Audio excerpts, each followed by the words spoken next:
I'm sorry you're sick, Ray. Oh, right. I guess there should technically be a test hold on. recording that tests whether or not the recording works. Oh, that's a good idea. Isn't fuck. My mic just unplugged my mic just unplugged itself, so I had to like plug it back in. And it's been a year.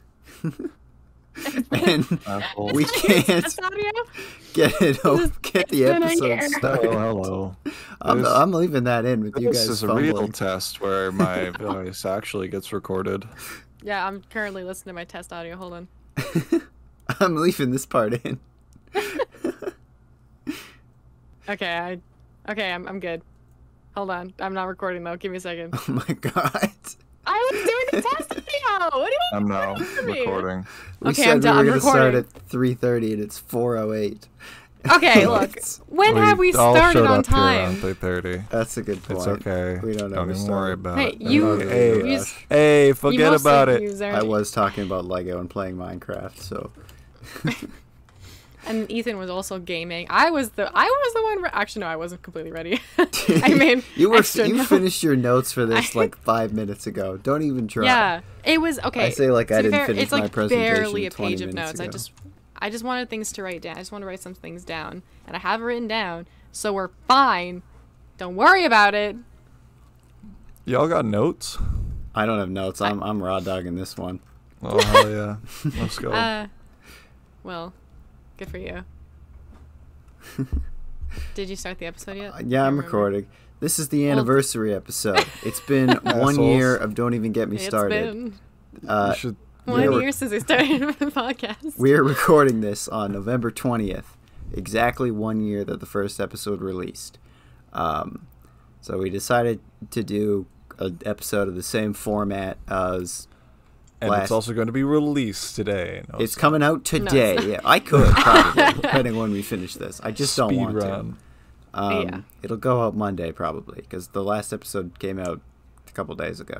So we're gonna have a back-to-back episodes, baby. Yeah. And then we're gonna probably go back to either the 2 or 4 week. Yeah, we'll go back to an episode every 2 to 4 weeks. 2 to 4 business weeks. Yep. Yeah, so we're gonna get into it, I guess. You've explained nothing, man. No, Ray, don't even get me started. I'm just gonna let Ray do that part. I am Ethan. What do you mean let Ray do that part? You're starting, aren't you? Oh, I didn't know. I thought I was supposed to do the cold open, not the full intro. Oh, well I could do the... Never mind. I could do it. Go. Yeah, we're professionals at this. We've been doing this for 365 days at this point. Connor will cut it all out. You can do it, Ray. We've made 20 episodes. Right. Okay, well, anyways, hi. Welcome to Don't Even Get Me Started, podcast about presentations about stuff. We're doing, like Connor said, we're doing the group presentation this time. Hopefully, we're going to keep it under an hour each, at least, at most. So, God, I hope so. Which means does not exceed 45 minutes. Of time, because apparently Connor and I struggle to do that. So that's fine. Personally, my goal is half an hour with my presentation, and I'm sure we will all fit that time frame. Yep. Right. My presentation is just the 4-hour Bionicle episode again, so I don't know what you guys are talking about. That's right, folks. 6-hour episode. It was 4 hours. Kingdom Hearts was 5 hours. That was 4 hours. God, it took longer. I think the second Bionicle one was 5 hours. The first one was 4 hours to record. Yeah. And just keep in mind, dear listener, that when we record these, obviously, they're a lot longer than the episode because Connor has to cut stuff down and, we take a break in between every half hour or so. You're trying to get it was like an 8-hour pity points session. From the listeners? Trying to get pity points? It's like, actually, we suffer more than you. No, I'm just saying, like, this is a grueling they should task. be grateful. I'm saying they should be grateful that they got spared from the hardest jobs in society are being like on the battlefield, working like an oil dock, blacksmithing, and podcasting. So right at the top, number 1. Yeah. Okay, I'm gonna quick. Yeah. Oh shit. My vent is open. Give me 1 second here. Don't say it. I didn't even say it. Okay. What did you say? I was thinking it. I said, don't say it. Oh. Don't. It's funny. That game's in like grade 2 or something now. It's so made an old. Among Us You haven't even played it like 4 years. We played it like 2 months ago. You guys did. I didn't. Oh fuck! Oh right. yeah, he did miss out on that. Well, we gotta do it. So I was editing this show. Right. Unfortunate for you. Anyways, I'm Ray. I use she/they pronouns. Joining me, obviously, are Connor and Ethan. Hello. Hi. Yeah, we're gonna do some split. split. Oh, okay. Should I wait? Should No, I wait good. until we're all comfy and sit? We're fine. Okay. Keep going. Okay. Connor, lock the fuck in. I'm Let's locked go. in. All right. So, to start our trilogy of presentations today on our 1 year. Was it actually like exactly 1 year ago? November when we 20th. released it? So Are you serious? Pretty sure. Check Maybe the let me timestamps double on check. the recordings, yeah. Oh, I wouldn't know, but We recorded I before can that, also. but yeah. We were at the lowest points of our lives, and we started the podcast together. And look Were at we? us now. I was. I don't know about you guys. I guess I wasn't that far off. I have episode 1 recorded on the 14th of November, except that's probably my first episode. It's exactly not- 1 week before. It came out on Nope, the 20th. sorry, that is less than 1 week. 1 day after, 6 days before an episode release. I wouldn't Because we worry normally about record it. Tuesdays and then we release on Hey, Mondays. oh, forget about it. Hey. You'll forget about it. Yeah. Well, I want to just to reflect on the year. I'm taking up my half hour generously. Just to, Clock's ticking. I remember when me and Connor were in really shitty situations and Ethan was living their life. Don't know what was going on with Ethan them. was also but after Ethan was also there. And we had a good summer hanging out with each other, and we found out a lot about ourselves and each other. And I think the podcast has given us an excuse to see each other more often because, again, we live very close to each other, but yet we didn't hang out as often as we should have, I suppose. But I'm grateful. We could all be eliminated by one. Like not one even meteor. not even high yield nuclear explosive. I think about that a kill us lot, all. actually. Do you actually? There's no contingency for this podcast. We're like, you know how like the guys who know the Coke recipe can't fly on the same plane together.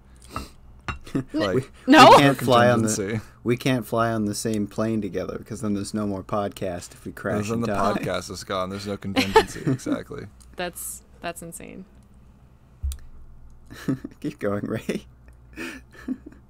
The nuke took them out. That's Ray? unfortunate. Ray's dead. Where did they go? Apparently there is a contingency, folks. I guess a high yield nuclear bomb. They got her ass. My microphone's really touchy, so it just unplugged itself for a second there. I'm hoping that it says my mic is still being picked up on OBS, but We can we'll hear you fucking now. hope We it can is. hear you now. Yeah. Okay, cool. Yeah, no, I thought that was funny. Don't worry, I was laughing at a joke. I just realized nobody can hear me, so I was laughing to myself. Doesn't matter. Anyways, yeah. Just to conclude my thought, I love you two dearly. I appreciate the time we've had together and the bonds we've built. You're obviously my best friends, and I really appreciate you guys dearly. And thanks for making me laugh and letting me be a part of such a fun thing of hanging out and just talking about our interests and being extremely neurodivergent together. So, yeah. Love you too. Love you too. Love you guys. Okay. So mine is spooky character modernism of Calgary Mountain. What does that mean?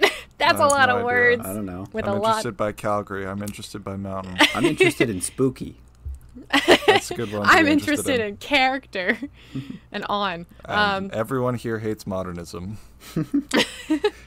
Yeah, I don't know why I put modernism. I'm not gonna lie, I kind of forgot. Also, the random capitalization here and there is a little odd, but it makes sense. It just doesn't look right. I didn't want to.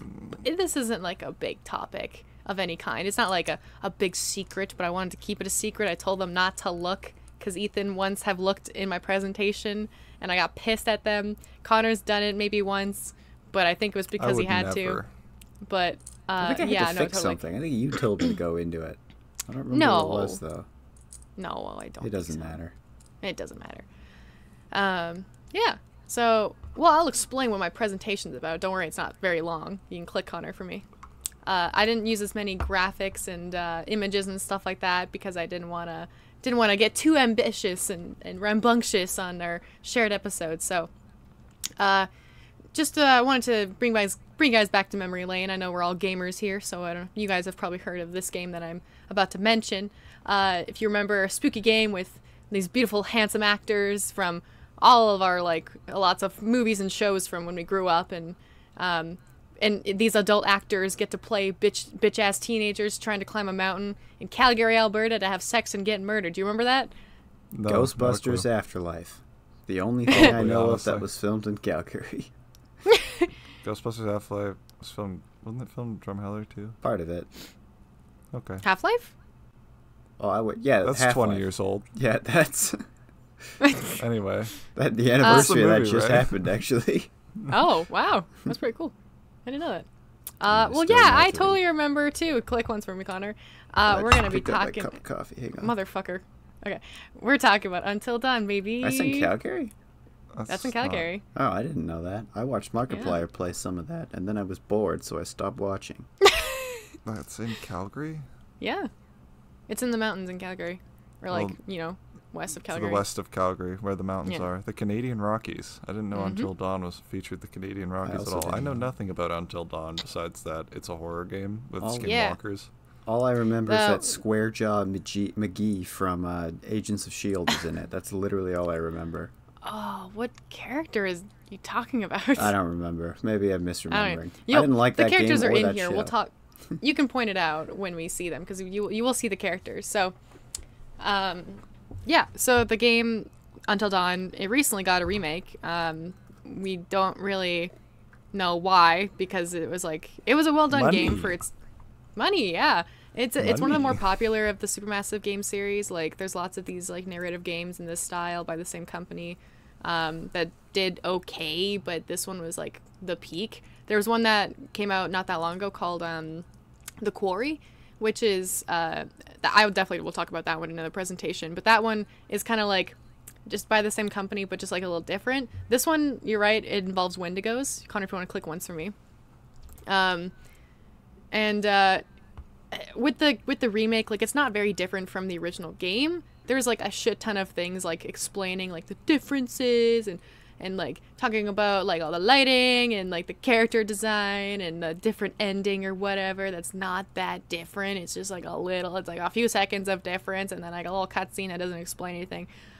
We're not talking about that boring ass shit where we're comparing the old to the new. That is, we don't give a shit about. It's technically it's not even an adaptation. It's just a remake. Remakes are boring. When it's a remake like Resident Evil 2 or 3 or 4, those are remakes that are worth talking. 1 as well. Those are remakes where you're taking bones and reconstructing them to make a stronger man. This is just making the graphics a little prettier. Whoa. So I'm not gonna do that. I'm not gonna talk about how the remake looks nicer because it does look really nice, and I like the graphics of it. Thinking about building a man out of bones, and then the Lego video game building sound happening. I know exactly what we're talking about. I wish I could do that noise with my mouth, but I can't. Me too. This is why the good Lord invented soundboards. Cool. I was about to say I need a soundboard. Oh God, you do. That'd be so perfect. Me getting a true Jedi after reassembling a dinosaur skeleton. Yeah. I would get true Jedi. You probably didn't get 100% completion on your complete saga save file, did you? I actually have not, no. Damn. I haven't really played complete saga since I was little, though. Cringe. I've never 100%ed any of them. Cringe ass nanny baby. Wow. I was gonna try and 100% Lego Batman I found all a couple years ago the gold bricks with Ray. in complete saga. I'll never play that game with Ray again. Oh my God, get over yourself. I'm bad at games. It was agony. It's your problem if you can't play with me because you just can't That's carry true, yourself. Honestly, yeah, no. Took us 40 minutes to beat the Mr. Freeze level. Oh my God. So? I'm not used to those games. I don't play Lego games. I don't play games do Lego. Play fun. 3D platformers. Oh my God. 3D platformers are hard. I don't play 3D platformers. I don't like them. 3D. Didn't Supermassive, they made the one with the robots, right? That Clancy Brown was in. No, Until Dawn. that's different. Wait, no, Until You're thinking Dawn of Detroit Become Human. That's the one. Detroit Become Human was produced. That's by the same guy who made the Rain one. They're Quantum making Dream. And yes, Sony Interactive. Quantic Dream. Yeah, that's the one. Yeah, they're making a Star Wars game. Yes. That's never coming out. Beyond the. Oh, they're making. Oh, sorry, I'm distracted. I can't be googling right now. Quantic Dream is the one I was thinking of. Yeah. Lock in. Quantic Dream. Yeah. No, they're different companies. They have it's the same kind of thing of mocap and moving a guy around. They don't make games. They make movies that you kind of play sometimes. True, but they give you different endings and stuff like that. It's an interactive experience. So you get one movie that you can rearrange to your own liking. Actually, that wasn't an insult. That was just that is what it is, though. That has its. It is, in a sense. I don't like Choose Your Own Adventures because I'll never get the bad ending because I feel bad about it. I always go for the good ending. That's pussy shit right there. I've gotten Correct. bad endings in all my Choose Your Own Adventure games because I know I'm going to get them easy peasy, so I get it out of the way first and then I do the good one because the good one's harder to get. I play real games like 4 And this works in all of them except for Undertale. True, Undertale's really hard. I was thinking, well, the exception is Undertale, where I did the pacifist route first and then tried to do genocide and I fucked up. It's very hard. So we're not gonna compare. We're not gonna compare old to new. We are going to compare their fresh baby faces to kind of sort of historical figures, famous people, historical figures. What is that? Well, we might look at figures from real life, popular culture, or maybe even other video games. Who knows? I did not have an idea for this presentation for the majority of the last 2 weeks we've been talking about it. And then I came up with this idea yesterday or the day before, and I was like, hey, I'm actually satisfied with this because I've been watching a lot of remake stuff. So we're doing this because I was struggling to think of something that wouldn't take longer than half an hour.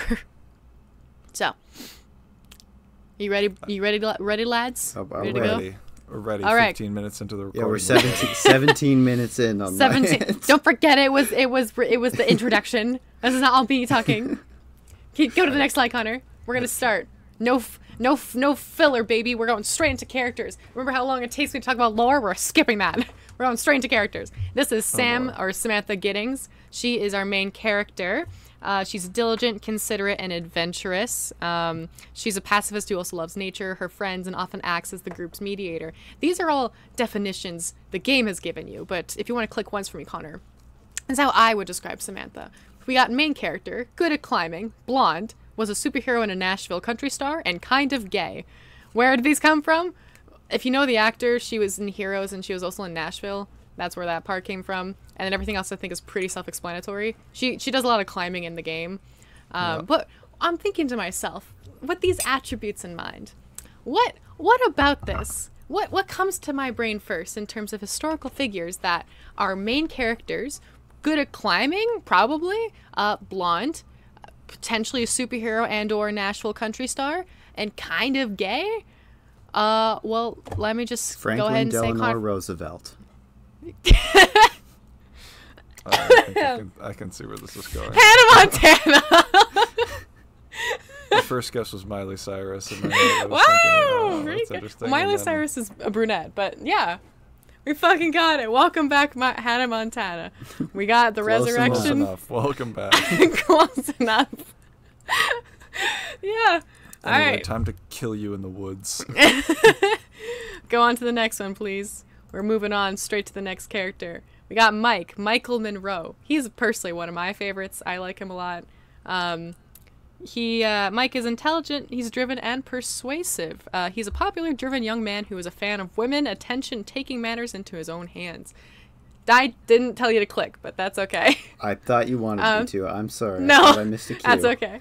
No, that's another fine. Another classic miscommunication here. Let's go. Yeah, totally. We're It's good. been a Don't year, worry. ladies If and it's gonna gentlemen. happen, It's been a year. Put it on the TV tropes page. Mark it off the bingo. Connor fucks up presenting. I actually have it on the bingo, which you haven't sent out, but that's okay. You never told me it was done. I did. I sent it to you. You sent me a draft. No, I sent you the full thing. I didn't know that. The PDF. I sent you the PDF. I'll send it again, but okay. I sent you the PDF. I'll put it on the Twitter or something. Claiming shit on me. God. Accusing me of this shit. Anyways, Michael Monroe. I like to see him as a prankster. He's a little goofy. He's a little goofball. He's got hot brown hair. He's got a strong jaw. He's got a good voice. I didn't put 5 things for everything, but that's just because I either couldn't think of anything or I just didn't care. This is enough. 4 is enough. Yeah, 4 out of 5 is a passing 4 out of 5. Grade. You know who else is a 4 out of 5? I'm gonna click once for you, Connor. Fucking I'm gonna guess. Markiplier. Oh, yeah, okay. Click. I was gonna say Margaret Thatcher, but Margaret Thatcher is close enough to Markiplier. Margaret Thatcher. Close enough. They both hate the Irish. They both hate the Irish. They both are pioneers of neoliberal policies in the Western world. They both totally fucked over the British economy. They both absolutely have. They have both completely gutted through austerity measures a majority of Western civilizations to the point of no return. Their graves both serve as public toilets. That's true. Yeah. What? I should cut that one out. No, Margaret Thatcher's grave is a gender-neutral bathroom. I'm leaving it in.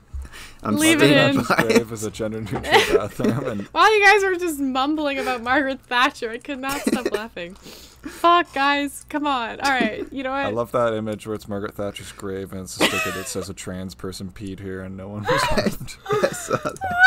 I've never seen Fuck that. that. Never seen I drawn a stake through her heart. Fuck Margaret Thatcher. All my homies hate Margaret Thatcher. What? I don't know. I'm not gonna lie. I don't know what she did really, so I have no idea if she's good or bad. My next episode is gonna be on neoliberalism. Top 10 reasons why you should hate Margaret Thatcher. Number 1. Top 10 reasons why you should be a socialist. Yep, that's right. Yeah. Anyway, I like Markiplier. He's not Margaret Thatcher. No, we like Margaret Thatcher. This this podcast is pro Markiplier. Yes, podcast. Watch as he gets canceled like tomorrow for some reason. He will not. No way Markiplier gets canceled. I hope not. Oh God, I hope not. So there's this YouTube channel called Snapcube that I watch. They do a lot of like. I gotta piss on the moon. Gotta piss on the moon, you idiot! Yeah, they do a lot of dubs on Sonic.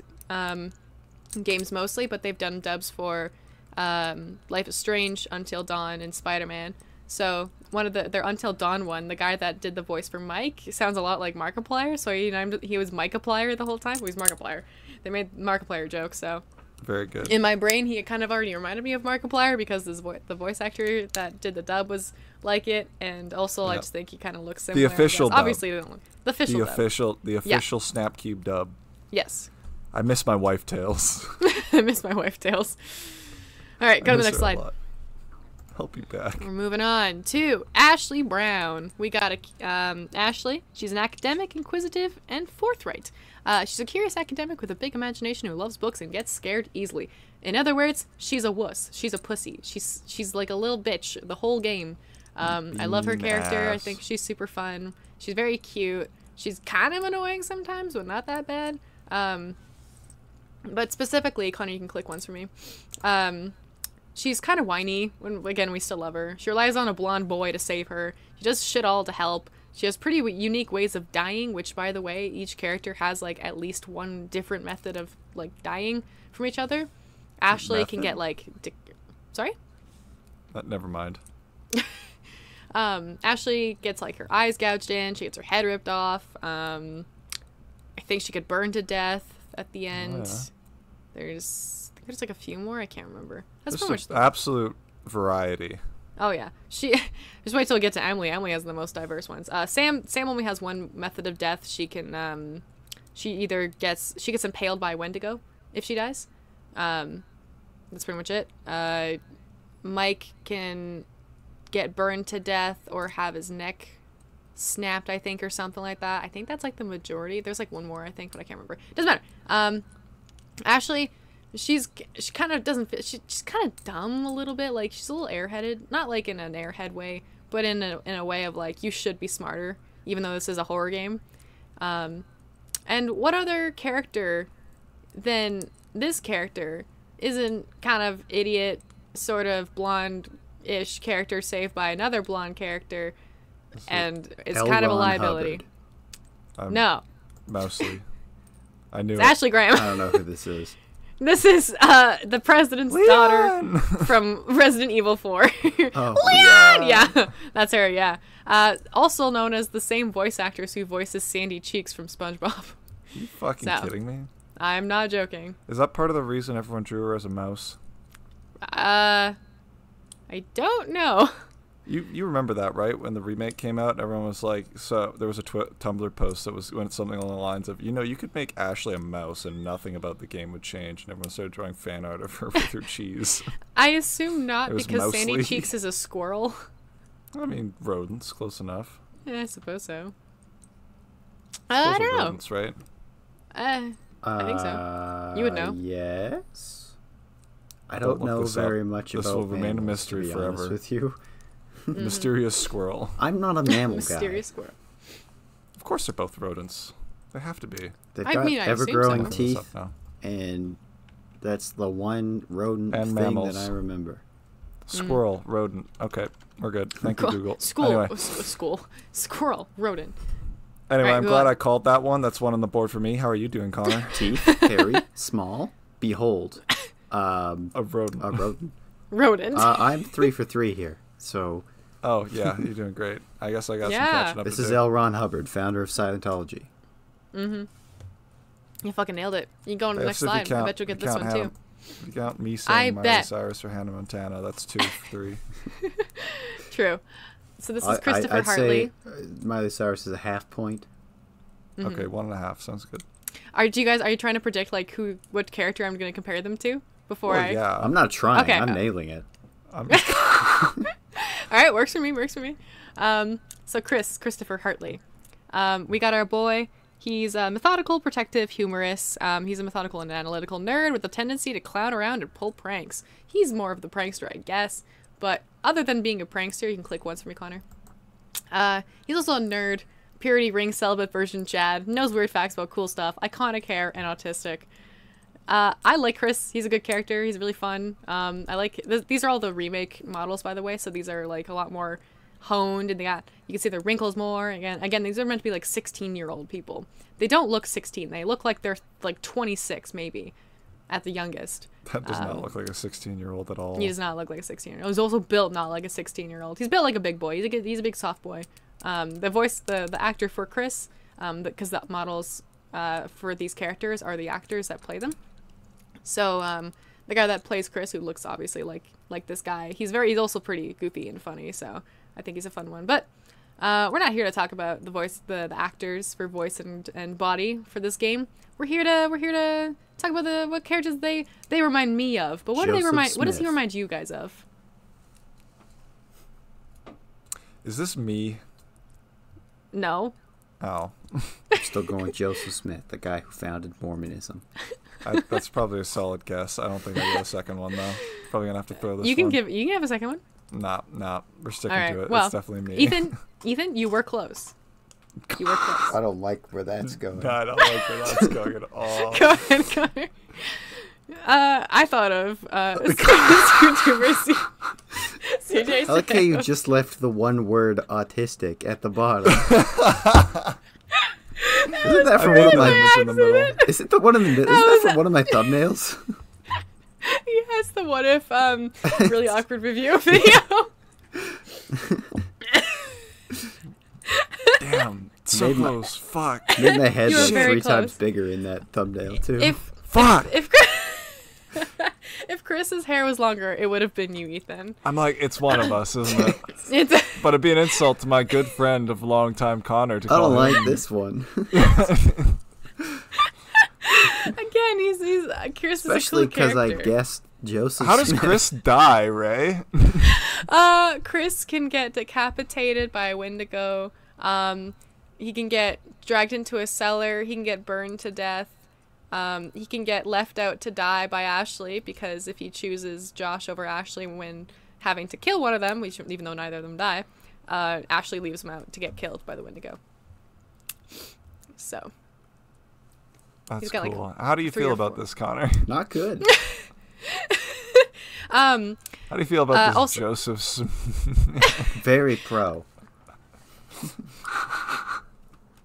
All right, whatever. Emily Davis. Emily is intelligent, resourceful, and persuasive. She is brash and adamant fashion lover who uses her smarts to get her way. I don't think she's that smart. Like, she's kind of a bitch, first of all. Yeah, she's into fashion, I guess, which is like part of her personality that gets her into trouble. She's like, oh, I got a bag, I gotta go grab it, and then she has to go get a bag, and they get stuck in the mines, and then she's by herself, and they go to a fire tower, and it falls into the mountains, and then she's by herself again, and then so she's supposed to be smart. She's resourceful, I'll give her that. Like, the way that she can like manage on her own and do just fine is good. Like, she like is fine to, like, she sacrifices her one level of fashion in order to keep herself warm with a little torch. She's good. She also owns men. That was something that was a joke from the game, because she's like, Mike is my boyfriend, because Mike and her were ex-partners, and then in the game's current time, she's dating Matt, who we'll see in a bit, and Mike is dating the girl Jess, who we'll see in a bit. But her joke was like, it's like, he's my man, and then Mike's like, you don't own me, and she's like, I own you, and it's like, we were past owning people, we don't need to do this anymore. So Please. What do you guys think that Emily reminds you of? Gandhi. Specifically That was Civilization kind of Gandhi? Is that what you're going for? Yep. The nuclear one?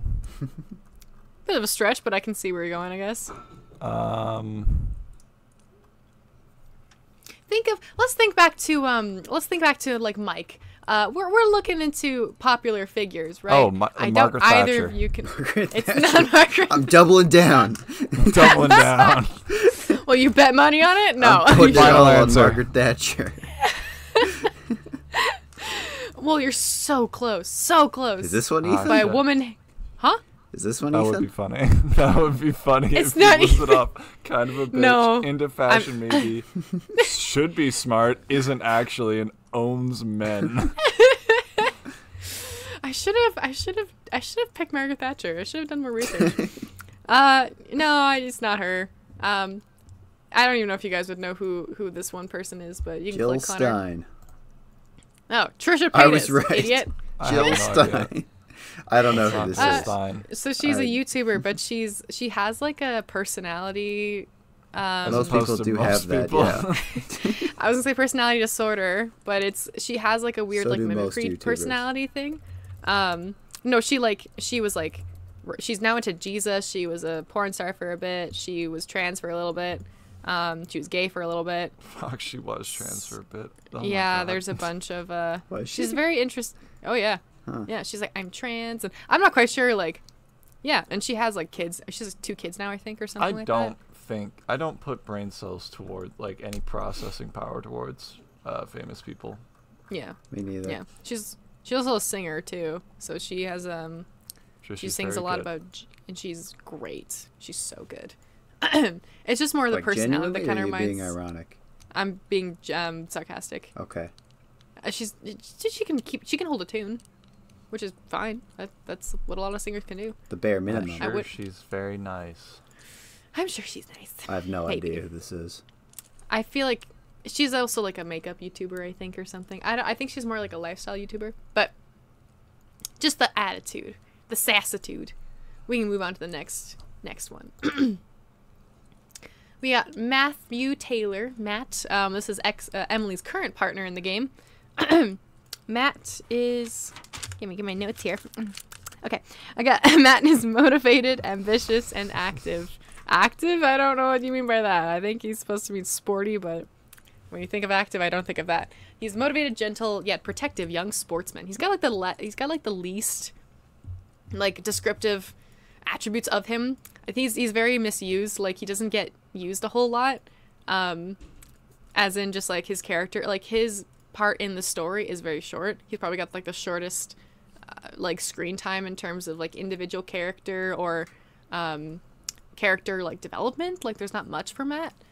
He's either like with Emily or he's by himself very, very, very briefly, and then he's with Jess at the end, just like helping her out. Other than that, boy's kind of doesn't really get up to a whole lot. He's kind of bent backwards for Emily too. He's kind of a little simp. Other things about him. You can click for me, Relatable. Connor. We always bend backwards for a hot bitch. He's kind of a meathead. He's a cute patootie, most unused character. He's into people smarter than him and should probably go to therapy. Like, Emily verbally abuses this boy. Yeah, he verbally abuses this boy, like, no problem. Easy peasy. But he's a good character. He kind of reminds me of one of my favorite characters from a video game that we've played. Well, me and Ethan have played recently, too. We all played it. We talk about it. You and I played it, not recently, but, like, together in the last, like, few months. Or, no, not even. Like, probably in the summer or something like that. I don't think you guys will get it, but... Think of meathead sports boy. Not super smart, but he's a cutie. It's Alex. I like him. Yeah. Connor, what's your guess, though? Qin Shi Huang, the first emperor of China. All right, let's see. Hi, it's Alex. It's 2.5 now. There you go. Let's go. Got it. Yeah, he kind of reminds me of Alex. I think he's great. Oh, so I got Jessica Riley. Jess is confident, trusting, and irreverent. She is a pacifist. Or nope, that's Sam. Oops. A flirty, airheaded. A flirty, airheaded party girl with a larger-than-life personality. What were you gonna say, Ethan?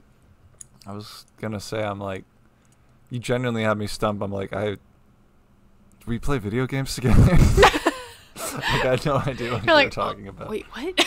What? We played Stardew together, like, back in the summer. Yeah, like a couple months ago. And so I just thought for, like, one femtosecond, I was like, what is the only game you've played with Ray? Stardew Valley. Pretty much Stardew Valley. And who is Ray's Stardew, like, lock of the week for her husband? Benny. No. No. We're not doing this again. Jessica Riley. It's Jessica Riley, yeah. Yeah. So Jess, she's kind of an airhead, party girl. She's adorable. She's kind of also bitchy, and I think she's not supposed to be very smart. Like, she's like, I think she makes the thing about, like, I don't need to have brains, but I've got a cute face like this or whatever, like something like that. So she knows she's cute. There's, like, a scene where her and Mike, because this is Mike's current girlfriend, or Markiplier, where they're like getting frisky in the woods and in like a cabin in the woods, not in the woods. And she's like, I'm kind of like insecure, and then we're like, girl, we get it, it's okay. But, like, I don't know if that was meant to be like, let's make her relatable instead of annoying, and then they gave her that. I like Jess personally. I think she's funny. She's a good funny character. She's not meant to be funny. I think her personality, like, they obviously make her funny, but she herself is not supposed to be a funny person. But she's just dumb. She's a little silly. Other things about Jess. Yeah, little silly guy. Go ahead, Connor. Other things about Jess. She's the victim number 1. She can be the first character to die. She is also a hot bitch. You either love her or hate her. Again, I said I love her. I love all these characters. I don't really hate any of them. She's kind of dumb. Not a single sliver of hate in this person. Nope, not a single sliver of hate. A lot of the things that she does is like, what the hell were you thinking? She screams into the woods after getting chased by a Wendigo, not thinking that it was a Wendigo, obviously, so she didn't know. But that got her into some doo-doo, but I'm pretty sure she's the character that could die first, other than technically Josh, but that doesn't really count because he's not actually dead. He fakes a death. So she if you don't go save her fast enough, she just dies. She gets her jaw ripped off. That's most of her deaths involve her getting her jaw ripped off. So she either gets her jaw ripped off when specific. Mike tries to find her. Mm-hmm. That's very specific. It's very, yeah. Well, that's for some reason the one that she gets done. Matt gets a lot of head bashing. He gets a lot of, like, falling on rocks or getting his face smashed in, or I can't remember if there's he gets there's one famous one where he gets dragged from behind, and then, like, his head gets his, like, throat impaled with, like, a hook. So it's like kind of like Dead by Daylight style, but instead of hooking you on your back, it hooks you in your face. They don't have very many deaths because they're in your face. They don't have very many deaths since they were not in the game for too long. But yeah, she's a fun character. What are you guys thinking in terms of this? Like, you think about this for a second. Hernan Cortez. Sorry, what'd you say? Hernan Cortez, the conquistador. Hernan Cortez, the famous I think I said Carmen Cortez. I was like, what the fuck are you relating Spy Kids to for? Honestly, I'll put in Carmen Cortez. That actually would have been a good guess. I'm just listing random historical figures. I've noticed. Well, I'm thinking more movie style, you know, because this is meant to be like a slasher mimic game. So we have the Unicron first from Transformers the movie, 1986. Okay, so we know what Connor's presentation is going to be next time. It's nothing about Transformers. Well, it's going to be a next video of yours. One of the next videos. Well, I don't know if it'll be the next one or the one after. It better be. It better be. Better be which one? I don't know. Whatever. I don't know, Han. It's gonna come. As long as you get, well, it better come. You know what I mean? As long as I'm not, shut up, Ray. Depends if I have time to do the Christmas video or not. Okay. Christmas. Grimbo. So think about who encapsulates.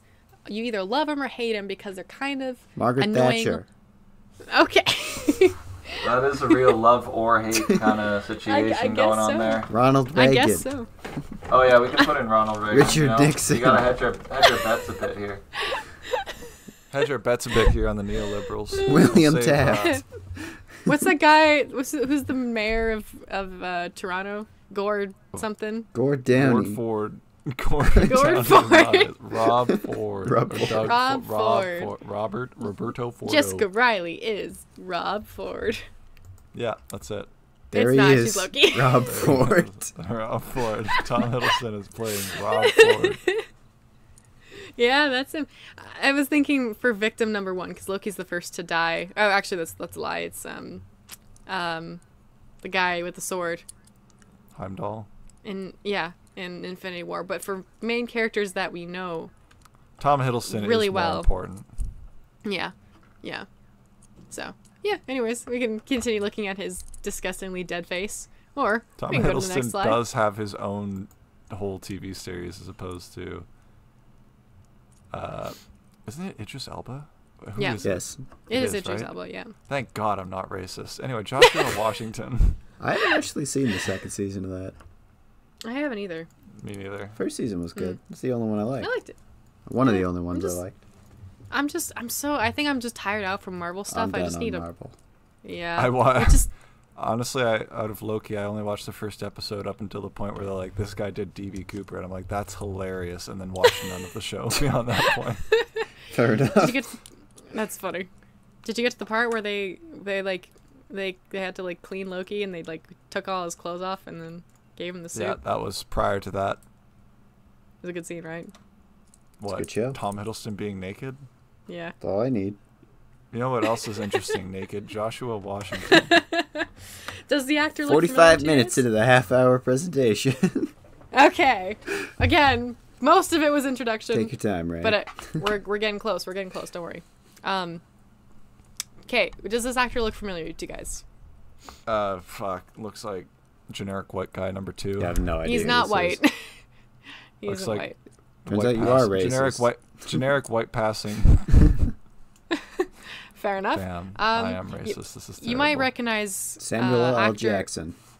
You might recognize him as the pharaoh from Night of the Museum, or the main character in iRobot. It's Rami Malek. Is that actually? That's Rami Malek. iRobot. iRobot's Will Smith. Wait, what am I thinking of? Mr. Robot. You're thinking of Mr. Robot. Thank you. I mean, Thank you. Mr. It's kind of the same. I had to think about what Mr. Robot was, but hey, I'm if you did in the comments, in No Time to Die, the final James Bond movie. Oh. Bohemian Rhapsody. He's also in Twilight. Bohemian Rhapsody, yep. Rami Malek was in Twilight. Yeah. Yeah, he plays Edward. Part 2. No. No, he plays like an elemental vampire. He's actually really cool.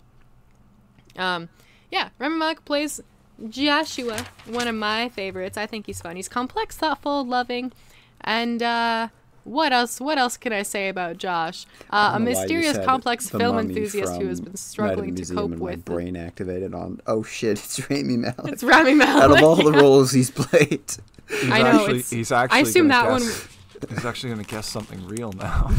Yeah, I was gonna say like I bet you. Yeah. He's a mysterious, complex film enthusiast who has been struggling to cope with the disappearance of his sisters. In the beginning of this game, the two twin girls you'll see in a bit, they die. But this is the brother. We have good old Josh here. Now, when I'm thinking of Josh, his character, not to spoil the game for you guys, but he is a killer. He plays a psychopath killer. He doesn't actually kill anybody. He does it as a prank because he's psychologically unstable. Get pranked, idiot. I've killed you. Yeah, he pretends. Idiot. Here comes the knife. he plays a psychotic killer, and fakes his own death to make it seem like a killer is trying to like get them throughout the night. But there's also Wendigos as well that kind of plague the other characters and stuff. But ruins the whole prank. Yeah, it, like, they're taking totally it too far. Yeah, exactly. Well, the thing is that the prank got their sisters killed, his sisters killed, and so he wanted to get back at them. But he's also on like he's got like a lot of issues. Apparently he's always had issues mentally, and then in this game, it's like, oh, he got worse, and he's not on his medication, and his therapist is like trying to hit him up, be like, yo, you up? What's going on? And then he's like, nope, sorry, I got business to do. So. Yeah, really complex character. Folks. I think complex is a good way of putting it. So if you want to click once more, take away your sparkle. Yeah. So we got a psychotic guy. He's highly sexual, attractive, but in a weird way. He's obsessed with the final girl, which is Sam. He likes Sam, and hides behind a mask. So when I say highly sexual, he makes a lot of jokes about like Chris should bang Ashley, or if not him, then Mike will do it. There's like some other stuff he says. So it calls two of them porn stars. He's got like a lot of like he's got a high libido is my assumption. Even when he goes through a psychotic break and gets after he reveals himself as the killer, but before that he was chill and fine, and then he got weird and then it was crazy. But again, complex character, interesting character. So what do you think of this? I'm thinking like real slasher, like slasher. I was going with Freddie Mercury until I saw the word mask and I said Dream. Oh my god. Oh, that is no, Dream is a monster. We're not doing monsters here. We're doing psychopaths, not monsters. I'm sticking with Dream. I was going to say Ben Stiller from Night of the Museum. Night of the Museum. And I also saw Mask. Figure. That's funny. Alex the Lion from... I'm going with the ship name Madagascar? Madagascar. Zoolander. Oh my god. I'm going with Jedediah, the ship name for those two miniature figures from Night of the Museum. Oh, they are. They're the best characters. Well, I'm thinking of a little bit older characters. By older, like maybe 80s. Maybe. I'm sticking with Dream. Okay. Ethan, what was your final guess? I don't know, Freddie Mercury or something. Okay. Well, okay. You can click for me. I was thinking specifically Michael Myers. Or Mike Myers. God, there he is. I'm thinking of either my boy Michael Myers or one of Mike Myers' iconic film characters, Austin Powers. Really ate out on the favorite Canadian pastime and making fun of the Maybe British. Rephrase that sentence. What? Never mind. This guy does not. Ate out. Dude, this guy does There's not eat an odd pussy. way of starting I have no the idea sentence. what you're talking about. It's a very odd way of starting the sentence, but that's all good. Austin Powers does not go down. He doesn't. He's not. He claims to be a woman pleaser, but what women is he pleasing, really? Exactly. Think about that. Yeah. I've never actually seen Austin Powers. It's honestly aged okay. Did not age as bad as I thought it was going to. It's still. There's some stuff. What are you thinking of specifically? I can't remember. It's been a while since I've seen them. What are you thinking of? I don't want to think about Austin Powers. Fair enough. He shouldn't be an icon is probably a fair thing to say. Anyways, while we think about that, let's move on to the next one. So we got Josh's sisters, got Hannah and Beth Washington. Played by the same character, same person. You can click for me, Connor. I don't have any other attributes for these characters, so we're just gonna go straight for it. Hang on. Nope. Okay. Connor, what are you doing? I'm fine. I hit the wheel on my the scroll wheel by accident on my mouse. Got you. Okay. It messed everything up. It was really terrible. I don't know what to do. No. Okay. We got twins. They're getting into trouble because they die at the beginning. One's just hanging out. The other's made fun of. You guys are in big trouble, I say, taking a knife into my face. The one on the right, Beth, she's just hanging out. The one on the left, Hannah, gets pulled a prank on. They're like, ooh, Hannah likes Mike. We're going to make fun of her and record her and trick her into thinking that he likes her. And then she goes into the woods, and Beth's like, guys, you suck. And then she goes to find her sister, and they get chased by a Wendigo. And then they die. You cannot save them. There's no way to save them. They both die. Beth gets killed. Huh? And then they die. Beth gets killed by getting her spine shattered falling down a cliff, and Hannah starves to death partially, or she actually doesn't die necessarily. She starves for 30 days, eats the body of her sister Beth, and turns into a Wendigo because the spirit of the Wendigo was unleashed on this mountain death to me. Years before. That sounds pretty much like she dies to me. The soul of her, I guess, is dead, but the body's alive. So. Now, we want to think, melds with the horrors within the tomb it has succumbed to. So I'm thinking they become one with the tomb that has trapped them. So they're just a husk of themselves. Now, when you think of twins getting into trouble, one of them is smart and fun, and one of them's smart and gets made fun of. The other one's just fun and having a good time. And melds with the horrors that the tomb succumbs them to. What do you think of? What do you think of? Bert and Ernie. Give me some. They're not twins, but are they not twins? They're husbands. What? No, they're not. I thought they were brothers. Yeah, they are. They are husbands. They're a gay couple. Oh. Okay. They're not brothers. So it's okay to write fan fiction then. About Bert and Ernie? Absolutely. I'm sure it already exists. Ray, can you confirm? No, I can't, but I will say it for the sake of agreeing with you. I'm not sure what my guess is going to be. Sunstreaker and Sideswipe from Transformers. Connor, do you have a guess? Sunstreaker and Sideswipe. Connor's guess, it was Bert and Ernie. I don't know what my guess is. I don't know any twins. Think of some childhood TV shows, perhaps. Transformers. Drake and Josh. No, they're not twins. Drake and Josh. Think earlier Drake than that. and Josh is my guess. Young Sheldon. Okay. No, I'm not. You can click, Connor. I'm thinking of the good old Sprouse twin boys, Zach and Cody. Oh, good. From Riverdale. Yes, from Riverdale. I don't know which one's in that show. I just know the one on the left, is. the purple shirt. That's Cole Sprouse. I don't know which one's which. Cole Sprouse is on the left. Dylan Sprouse is the one on the right. I'll believe you, but I have no way of actually knowing. Are you sure they weren't switched that day? No, it's pretty clear which one's which. Are you sure? I'm like 100% sure. You can, okay. If you give me a picture of either of them as a kid or an adult, I will be able to tell you which one's which. I'm going to test this later. I hope you know that. All right. Yes, that's fine. I'm just going to drop it at an undetermined time. Sure. Okay. Yeah. That's the twins. They've become one with the tomb that they were succumbed to. What does that mean? I don't know. Disney lore. Disney lore. All right, you can go ahead. We're reaching the end. We're reaching the close end. We got the stranger, Jack Fiddler. Jack Fiddler. We got a fiddler over here. Fiddler on the roof. Now, with Jack Fiddler, I like his character. He's an interesting dude. He's considered the stranger because he kind of lurks the mountain fighting the Wendigos. You can click for me, Connor. He's mysterious. He's fully prepared for any event until he's not. Oh, did I not? Wait, can you press? Just keep clicking. Okay. I'm going to go with John Wick.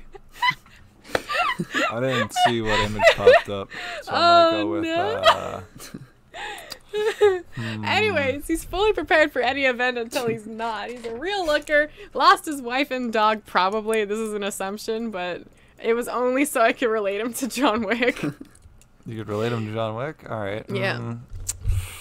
I mean, Connor's breaking his pattern of historical figures here. I'm going with Margaret Thatcher. Lost his wife and dog. I'm thinking Donald Trump. I'm thinking Joe Biden. Sleepy Joe. Justin Trudeau. Yeah, he kind of looks like Justin Trudeau. He is also divorced. I bet his dog died too. Yeah, probably. You can click for me. Lost custody of the dog in the divorce. John Wick. He's a badass. He does die when you like actually know who he is eventually, like very shortly after, which is kind of weird because he like was raised on that mountain to fight Wendigos, and for some reason just one goof up kills him, which I guess can happen.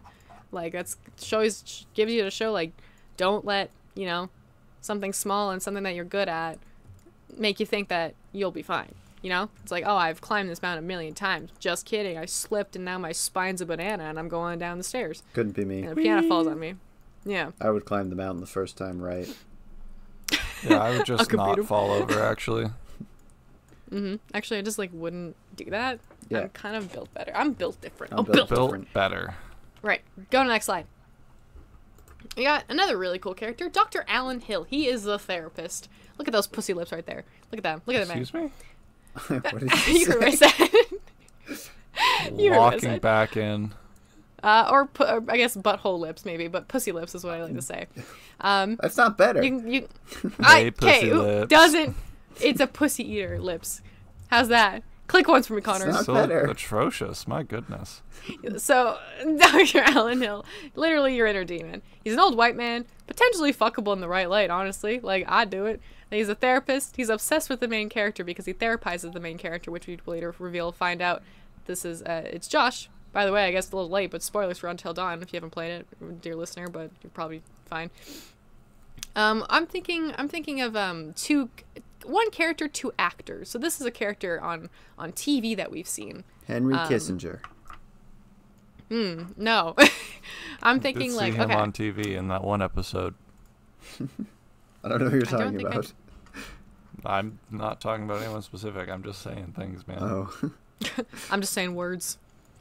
Well, I guess if you guys, this one might be a little more out of your reach. I'm running out of like good guesses here. I feel like I've fallen off. Definitely gonna go with. That's okay.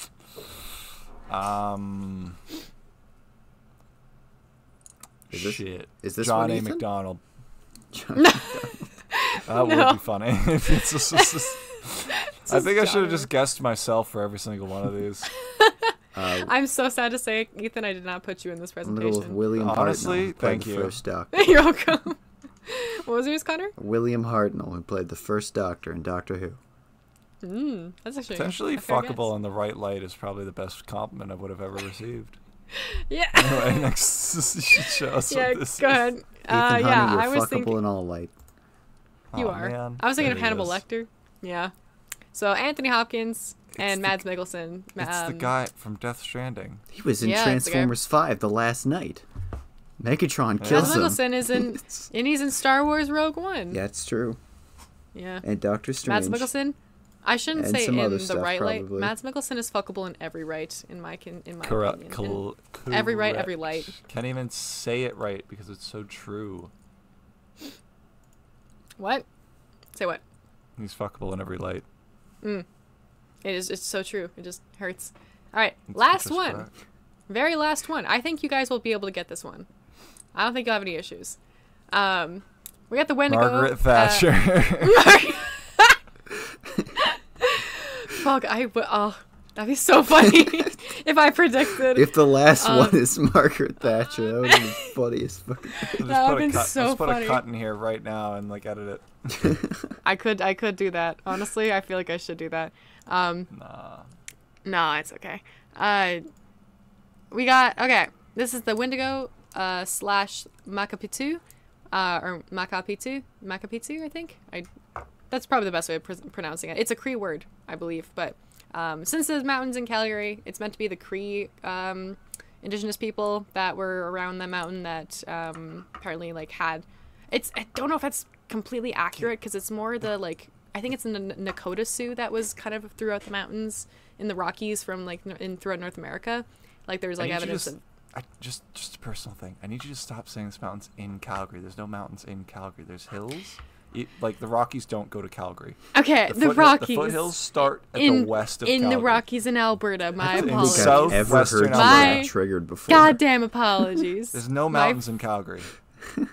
Okay. Genuinely set him off. You know what? That was like the most genuine Ethan's Ray, tweaking. shut the fuck up. I hear the tweaking. Listen, it's just well, it's a good thing this is a fictional matters. game. It's true, it does. Yeah, doesn't matter. You can click once for Connor. We've got a character, once a husk of themselves. Symbolism of an object is related to them. We got tattoos and scars. Kind of grimy and weird. I could not want it to die more than anything on this planet. And ew. So this is the remake version. The original version was gross. This is grosser. It's a great depiction of a monster. Grosser Like Wendigos are meant to be human, but just really not right. And this is meant to be Hannah. Hannah, one of the twins. This is her Wendigo. So you see her tattoo on her arm. You obviously don't see it because we didn't see it, and you can't see it in this picture. But it's a very interesting antagonist to like have. This is the first game where they're like, let's get some monsters in here, but like let's get like slasher and monsters. So we have a killer to make you think it's a slasher, but then it's not. The Makabitsu Wendigo was apparently one of the Wendigos that like started the resurgence of Wendigo monsters in the mountains, Rockies in Alberta. And it came from like a game from before this, like it was a prequel game, not obviously before Until Dawn, but that monster chased the twins off a mountain and it died. So we don't actually see the Makabitsu in this game, I don't think, because the stranger kills it. But it's just the Wendigos in general. So when you see this character, you think of, wow, what's a character I can think of that was a husk of themselves? What's something like a character that is associated with some symbolism a little bit. They're a little grimy and weird and disgusting, and we do not like it and want it to die. What do we think? Margaret Thatcher. Yeah, I'm sticking with Margaret Thatcher. Oh my god, I don't know if I can. Oh my god, I don't know if I can. I don't think it'll work. I want to. My fucking have Google. you been trying to put it in on the side? It's not letting me. Like, I can't even get into the folder that the presentation is in. It's not even fucking letting me. Click through. The recording's at an hour. It doesn't matter. Yeah, it's Golem. Oh, I was thinking of Golem. Margaret Thatcher. Margaret Thatcher. That's her. That's her, Thatcher, guys. baby. We got it. How did we get on this running bit? I said Margaret historical Thatcher. figures and you just went for it. We hate neoliberalism here, folks. Yeah. You hate to see it. Anyways, that was my presentation. So is there an end slide? No. Nope, that's it.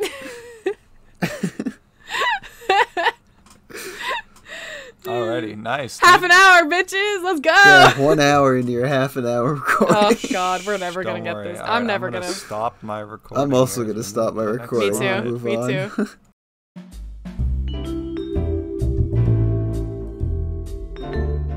All right. I'm glad we did no outro from that last one. No, it's Yeah, fine. Same episode. Smooth transition. Fuck it, we do it live.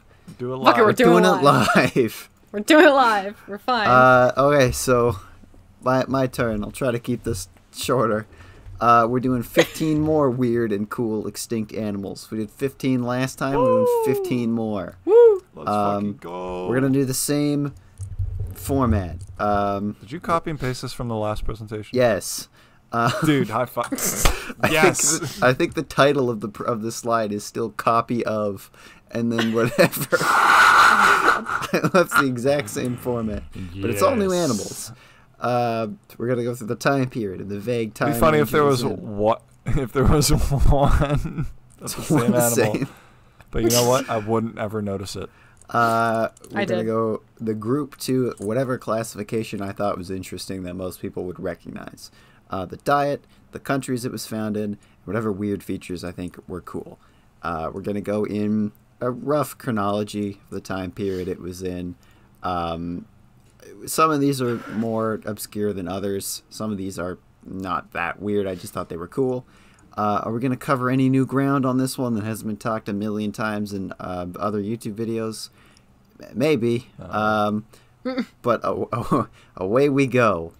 And we'll start with a classic. Oh, look let's at go. that. Drugs. This is a classic one. Dude, so, Connor, no, that is. Hold on. The fucking. Where is it? Where's the postcard? I think the image on the bottom right is the same as the one on the postcard. I don't know what you're talking about. The postcard I got from the mountain. The shale. Oh, yeah. Mine was a trilobite. I don't know where my postcard is. I don't know where mine is either. But I think it is literally the same image. For context, we went to the Burgess Shale last year. We got postcards at the end of it. And pins. Go. It's great. You should do it. It's pretty good, yeah. And we got to shit in the woods. It was awesome. Don't go on your own. I didn't shit in the woods. I also didn't do that. Because I didn't drink coffee. I had like 3 cups of coffee and I still didn't. I have shit in the woods since. I'm just kidding. It is a very interesting and like natural experience that I would advise everyone to try at least once. I have not done hate that. shitting in the woods. I've done it a lot. I don't like shitting in the woods. I don't go outside. Well, there's your problem. I love the woods, actually. So this is great. This is Am I recording? Yes, I am. So this is. I thought I read it, or I had fucked up. This is hallucinogenia, which name is literally the hallucinogenic. This is from the Cambrian period, about 505 million years ago. It is a Burgess shale or a Xinjiang animal. I believe there's a couple of different species of it. The group it is in a Lobopodian panarthropod. I don't know what that means. This is what Wikipedia you don't? said. I'm not an invertebrates guy. Apparently, most studies seem to put this guy as sort of a stem velvet worm. Maybe. I don't know. I don't know how true that is. Velvet worms are weird. They still exist? Velvet worms? I think so. That's cool. They probably ate sponges. Like I said, found in BC and China. Weird features. Yep. It sure does. It's my favorite part. Sure does. So I like. Go on, Ray. No. No, you first. No. Okay. So for the longest time, researchers actually didn't know which way was up. They found multiple specimens of it. These might be the same. No, these are different. Never mind. It's not impossible that this is still a part of an animal like it was with Anomalocaris. I don't think that's the case, and I think they maybe recently found the head of it, but maybe that was something else. But so it's got, for the longest time they thought the spikes were at the bottom. Now they're pretty sure that the spikes are at the top. Then they got these squishy things, presumably to be the legs, and then the head is one of those sides. Yeah, we don't know what the fuck this thing is. It's very small, quite small. This is a very bitty. The Burgess shale stuff is tiny. I'm a big fan of the arms, the little squiggly arms. It's pretty fun. It's little feelers. It's a silly looking guy. Probably wouldn't have had eyes though. Guy. At some point, I will do a Burgess shale episode. Yes. We'll do a whole episode on that. I have the book written on it over there. On my Have you read that thing yet? Nope. Dude, awesome. High five. I don't read books very often. I'm not a nerd. I can't read. I am reading a book actually. Sucks for you guys. What you reading? I am reading. What is it called? Let me grab it. It is called just MCU. It's a weird book about or not a weird book, but it's a book about all the behind-the-scenes drama that occurred while they were making all the Marvel movies. That nobody, before in older movies, they used to release that stuff all the time, and they did with the first couple of movies. They don't do that anymore because Disney has it all under lock and key. So it's just kind of about that. And kind of how did we get to the state we're in? It's pretty cool. I'm about a quarter into it. It's pretty interesting. Can I read it when you're done it? Yeah, sure. Yeah, you absolutely can. We can read, folks. But yeah, we can read books. We're smart like that. Yeah, I've read a book or two. I've read Diary of a Wimpy Kid. Been around the block. I've read Mein Kampf. No. I have not read that. I haven't either. I'm just kidding. I don't speak German. That's the main issue, yeah. Yeah. It's the main don't problem. take that out of context. Please don't take that. I would make never. That the clip. Make that the clip. I would never speak. I'm not making that the Don't clip. actually know. Oh God, no. It took me a while to get the clip for last episode because the clip I wanted to use was like us talking about like dicks or cum or something like that. And I'm like, maybe we don't make that the trailer. Why not? Why not? That's such a good idea. Because I want people to actually watch the episode. Yeah, they need to figure out how we got to talking of dicks and also, cum and dicks I can't put our best joke as the trailer. Oh. No, fair point. Can't also, put art. Fair warning. Tease. I didn't do much research for this. Off the dome. This is more of just a fun one. Also, all the art is stolen. It came right off Google Images. Came right off my postcard. He's a That's why. How many? We got one watermarked image here. Hopefully, I didn't accidentally put in an AI-generated image. I hate how Google has now become useless. Yeah. None of them are AI generated. I don't think. No, I mean in the whole slide. But yeah, so that's hallucinogenia. Very interesting animal. I don't think any of them are. He looks so stupid. Yeah. Oh! So we're going to jump ahead a bit to the Ordovician, 485.4 million years ago to 443.8-ish. You've probably seen... This is Sacabambaspis. It was either going to be this one or Aerongaspis, which is pretty similar. And then when I was Googling Sacabambaspis, this guy came up. You've probably seen this guy in memes here and there. He looks so dumb. I believe this is not the most accurate reconstruction ever, but he looks stupid, so I put him in. Stupid. I like his face. So this is debatably a fish. It's in the group Pterodaspomorphae. It doesn't have any jaws, so it's very, very far down. I mean, shit, man, you got a better spot for it? Yeah, I don't remember off the top of my head there's no bones in this thing. Sacabambaspis. But it is, you do have these large head shields on it. Probably eaten detritus. It can't really crunch on things. It's going to suck stuff up. Found in Bolivia, Australia, and Argentina. It's just a weird and silly little guy. It has these weird little tail things. Some fossils do preserve it. Most of the fossils just kind of look like this. I have seen a few of them. This is not a picture Looks like a elongated chicken. They don't look like much. Listeners, if you need a visualization of this and you're not watching the visual mediums, draw a small triangle and then put 2 dots next to it for eyeballs, and you have just drawn the animal. Pretty much. Do upside down triangle for the face. I think the triangle's right side up, actually. This is not a. This is the sweater debate all over again. You mean the dress? The dress. Why did I say sweater? The dress. Why did you say? I saw that. I haven't I even saw that that. thing all day. Boy's not an internet pleb like I am. No.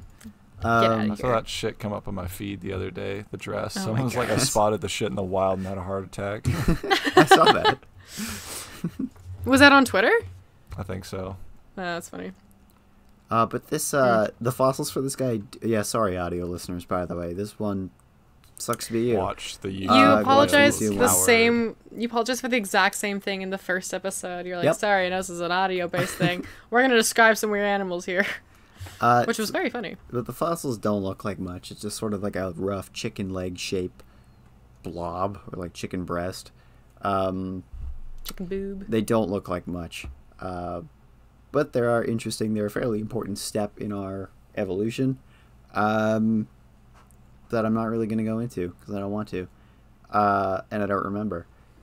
But, probably living low on the bottom as well. But if it is living low on the bottom of the ocean, why does it have that crazy little tail?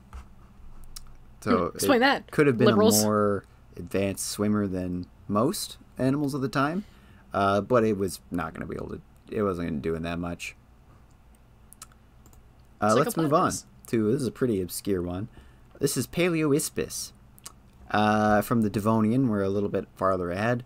419.2 million years ago to 393.3 million years ago.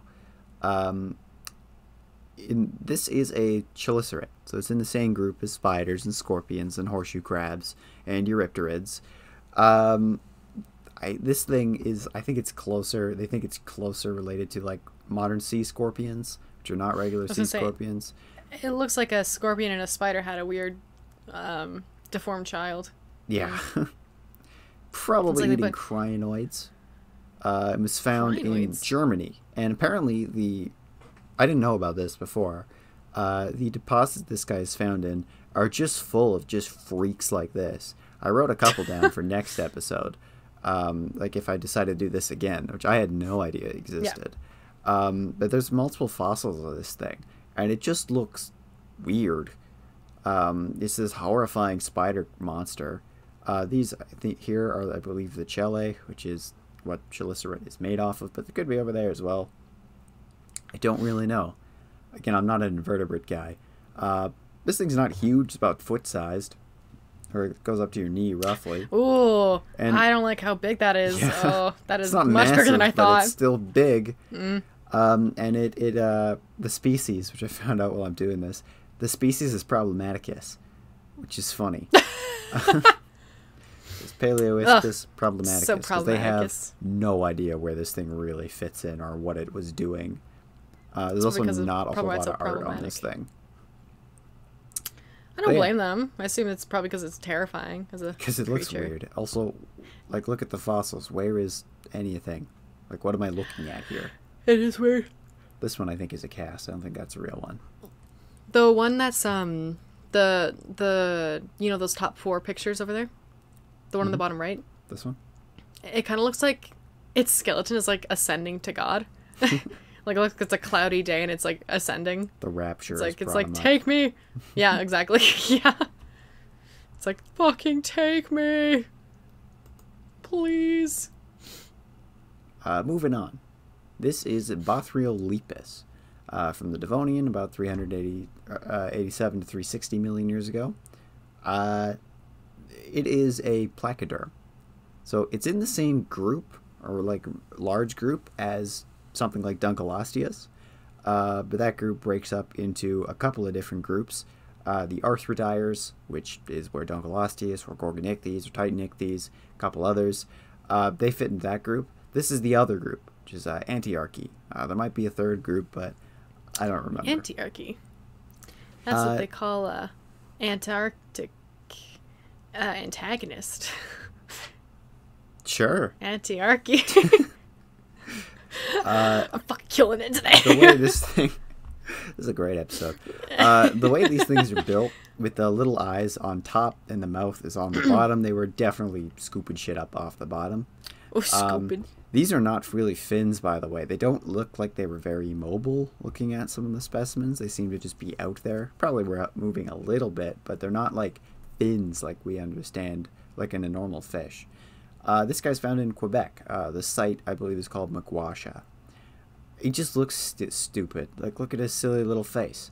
They're not huge. I have seen specimens of this guy as well. They look like this. They don't look like very much. But they're interesting.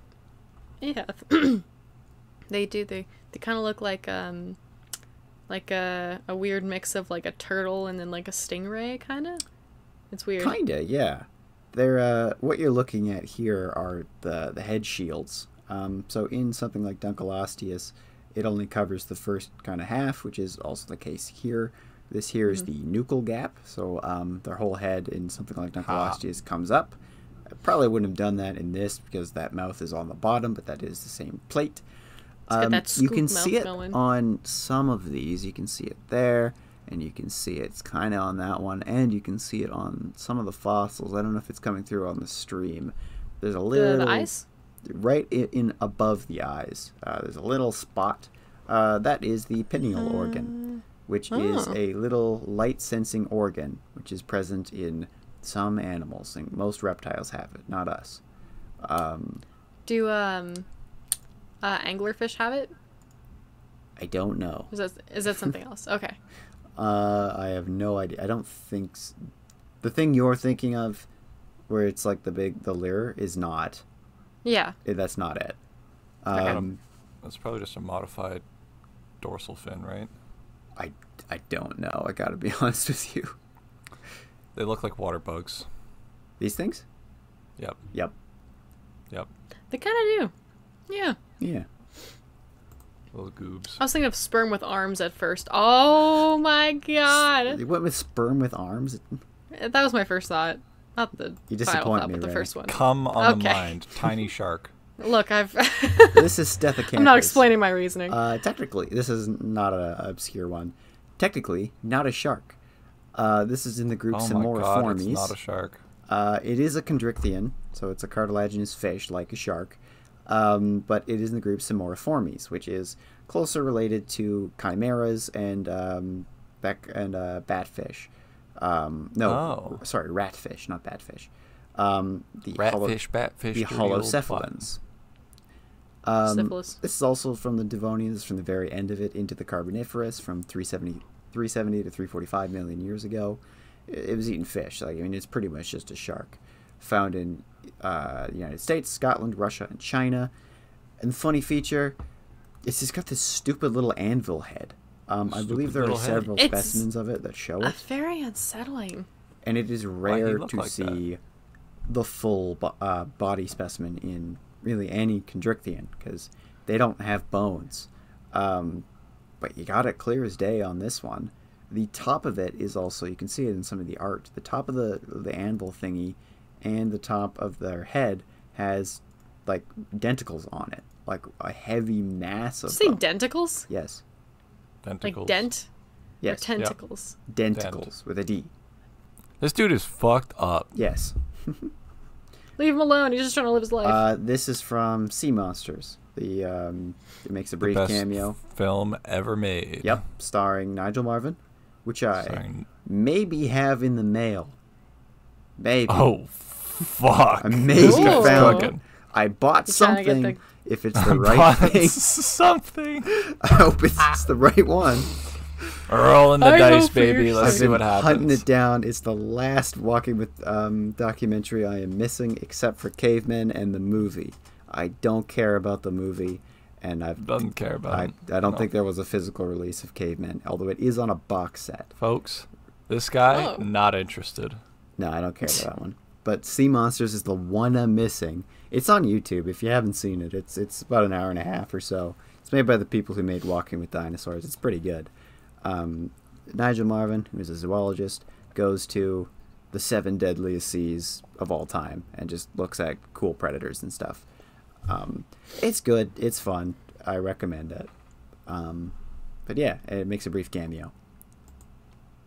We're going to jump ahead a bit to the Permian. This is about 267 million years ago. This is Stemnosuchus.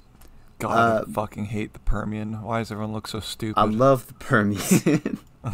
We love Permian in this house. The Permian and the Triassic are my 2 favorite time periods. Take your sensitive ass back to the Carboniferous. Cretaceous. I don't know. These guys are probably eating like tough plants. These are herbivorous. They're found in Russia. They just got this weird face. I believe there are 2 species. I believe the larger one has less of these giant projections coming out of it, but they're still there. The smaller one has the more, as far as I can tell. I think this is the larger one. You've both seen this skull. This is at the Royal Tyrrell. Have I? Yes. It's on display. It's right next to the Dimetrodon. It's in the glass case on the wall. What is that, near the end or at the beginning? It's in the middle.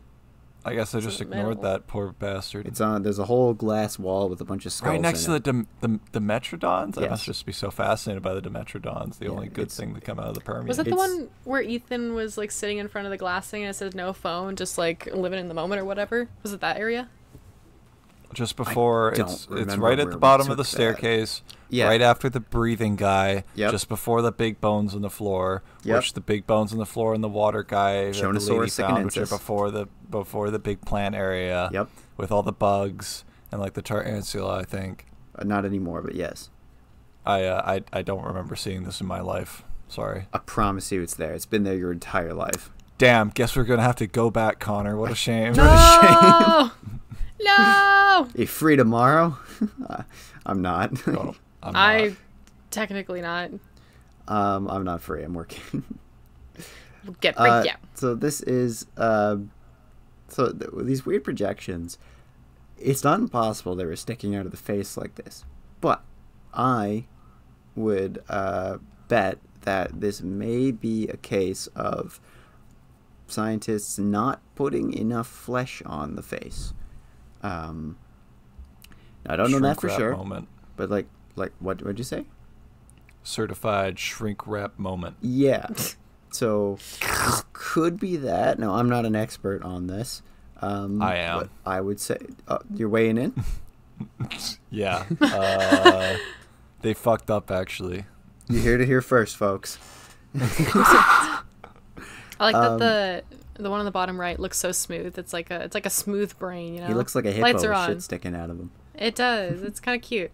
But speaking of hippos, if you've seen a hippo's skull, if you were to just paint skin over it with no soft tissue on it, wouldn't look that different. Hippos are Permian creatures. You heard it here first. You heard it here, folks. That's a promise.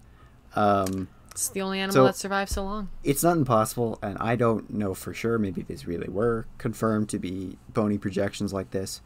Weirder things have happened, but fucking sure have. Soft tissue. We're gonna get to him. Oh yeah, not this one.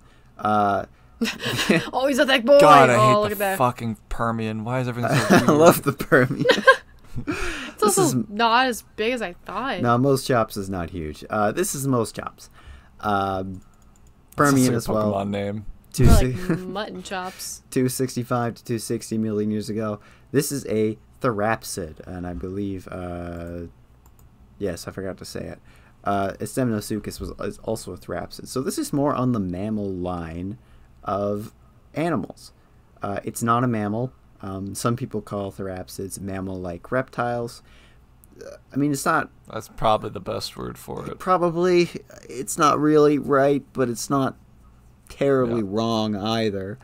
Could be worse. Yeah, it's good enough. They could just call them mammals, man. But they're not mammals yet. Exactly. I see no boob on this animal. Where are the titties? Where's Show the me titties? the nipples. Free the nipple. I have no idea how these things reproduce. Probably eggs. So eggs. Also eating tough vegetation. It's the Permian. Life sucks. The Permian is commonly referred to as a bad time. So it's eating what it can.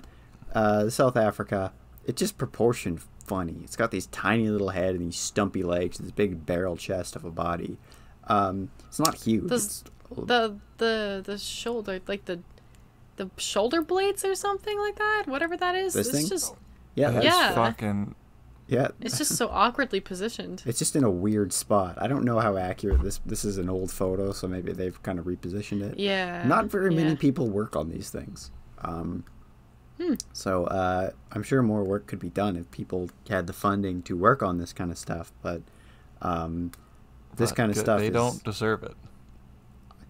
Ethan, please, I'm trying to get into grad school. Please, this is my life career right here. They deserve it. But they don't need recognition. Yeah, this kind of stuff is not funded super well, so there's not very many people working on this, if any. Yeah, just a funny looking guy. Put this guy in Jurassic World Evolution 3. That was my thought when making this entire presentation over the last couple of nights. What do I want modded into my favorite video game? Maybe I should mod that in. I'm sure somebody's made a mod for this thing. So this is Odontocheles. I was originally going to put an animal called Siamese in, which is a turtle with big weird spikes coming out of it. And then I decided to go with this guy, which is not really related to Siamese at all. This guy is from the Jurassic, about 232 to 221.5 million years ago. It's in the group Pantestudines. I can't say that word. I've never been able to say that one. So not a turtle yet, but it's maybe on the way to it. It's eating algae and small invertebrates, probably found in China. There's quite a few specimens of this guy, if I remember correctly. What's interesting about it... Sorry, did you say my name? No, I said China. Oh, China, Trump okay. Voice. The interesting part about it, this is half a turtle. It only has the plastron. There's no carapace. It's only the tummy. Also, which I don't think it's actually pictured in here, it has teeth. And turtle in reverse. So turtle evolution is fucked, to tell you the truth. They just kind of show up. And then there's a few of these guys around. I believe Prognathocales is another one. Where'd they come from? We don't really know. It's one of those groups that just shows up. So we're still turtle evolution could be a presentation for itself. You gonna explain why it's Jodie Foster, right? Whittaker. Whittaker. Why? Because I couldn't Margaret find Thatcher? any. This is the closest to a scale diagram that I could find. Margaret Thatcher. It's Margaret Thatcher, guys. The 13th Doctor. Shit, guys, it's Margaret Thatcher. This is. I don't know why it's Jodie Whittaker's Doctor. This is just the closest to a scale diagram I could find. She was just hanging with the boys, hanging with the dinos. It was a link to like a 3D print site where you could print off the little guy, roughly in scale with whatever scale that action figure is. It's an action figure. It's an action figure. Yeah, that's not her. I have no idea. I was like, this looks a little uncanny, you know. So they do have these, like, the ribs are wide on it. Also, their shoulders and hips are still on the outside of their rib cage. So we still haven't done the flip yet. So it's kind of a turtle on the way to it, maybe. Or a kind of a spin-off of the turtle lineage that didn't go anywhere. Again, turtle evolution is all over the place, and it's done by like 3 or 4 guys who all hate each other because they have differing opinions. Fair enough. Can't admit when they're wrong, you know. So Japanosaurus. So originally I had a few ideas. Last night I was doing this presentation and finishing up, and I was 1 animal short. I was originally going to do 10 animals, and I'm like, maybe that's too short. Having seen what time we're at now and how long the first presentation went, maybe I fucked up and should have done 10. But this guy got mentioned today in my class, and I'd known about it before. And I was like, no, that's the one. We're putting this guy in. That's the one. So I did him when I got home. So we're also in the Triassic. What'd that tail do, though? 215 to 14. Prehensile tail? Did they make those yet? We're getting there. We're getting there. So this is an Archosauromorph. Maybe. The Archosauromorph as a clade is kind of fucked up in general. So Old maybe lizard likes. So it's a real clade, but if this guy's in it or not is a different question. Probably insectivorous, found in Italy and the United States.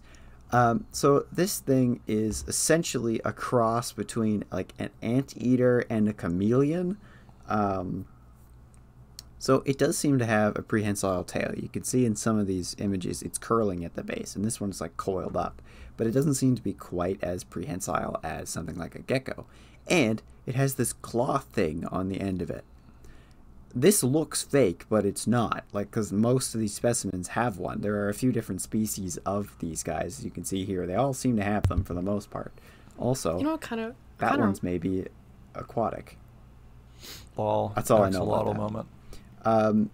They've got this weird hunch to them. They also have this big claw sticking out of them. Like their forelimbs are totally screwed up. Like their proportions on their wrists are totally messed up to have this one claw sticking out.